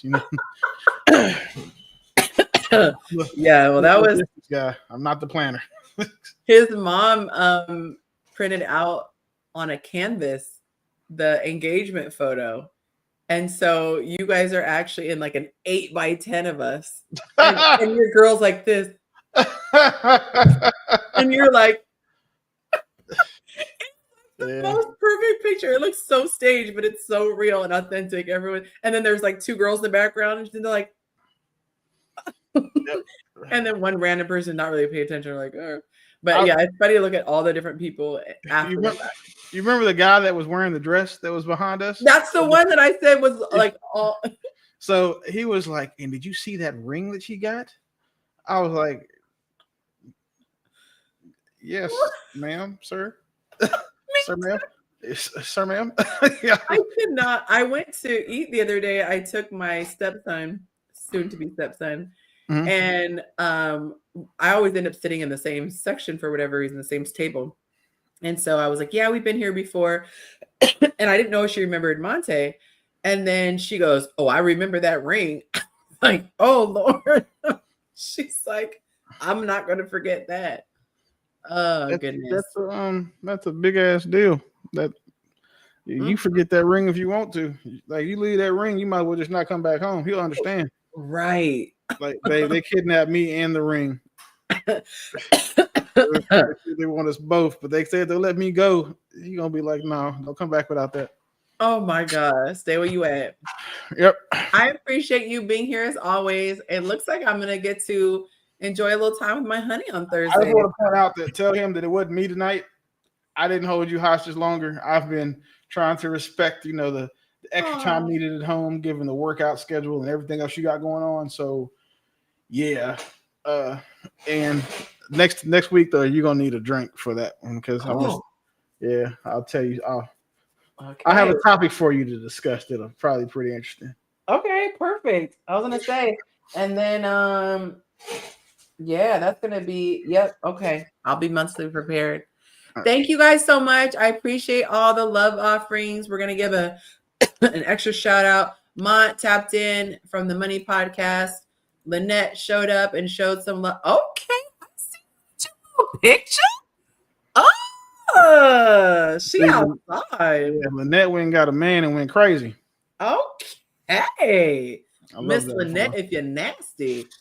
And then our girl Keisha Cole, she showed some love. Thank you so much, y'all. We will see you next Thursday. Have a beautiful evening. Be safe. Okay, bye.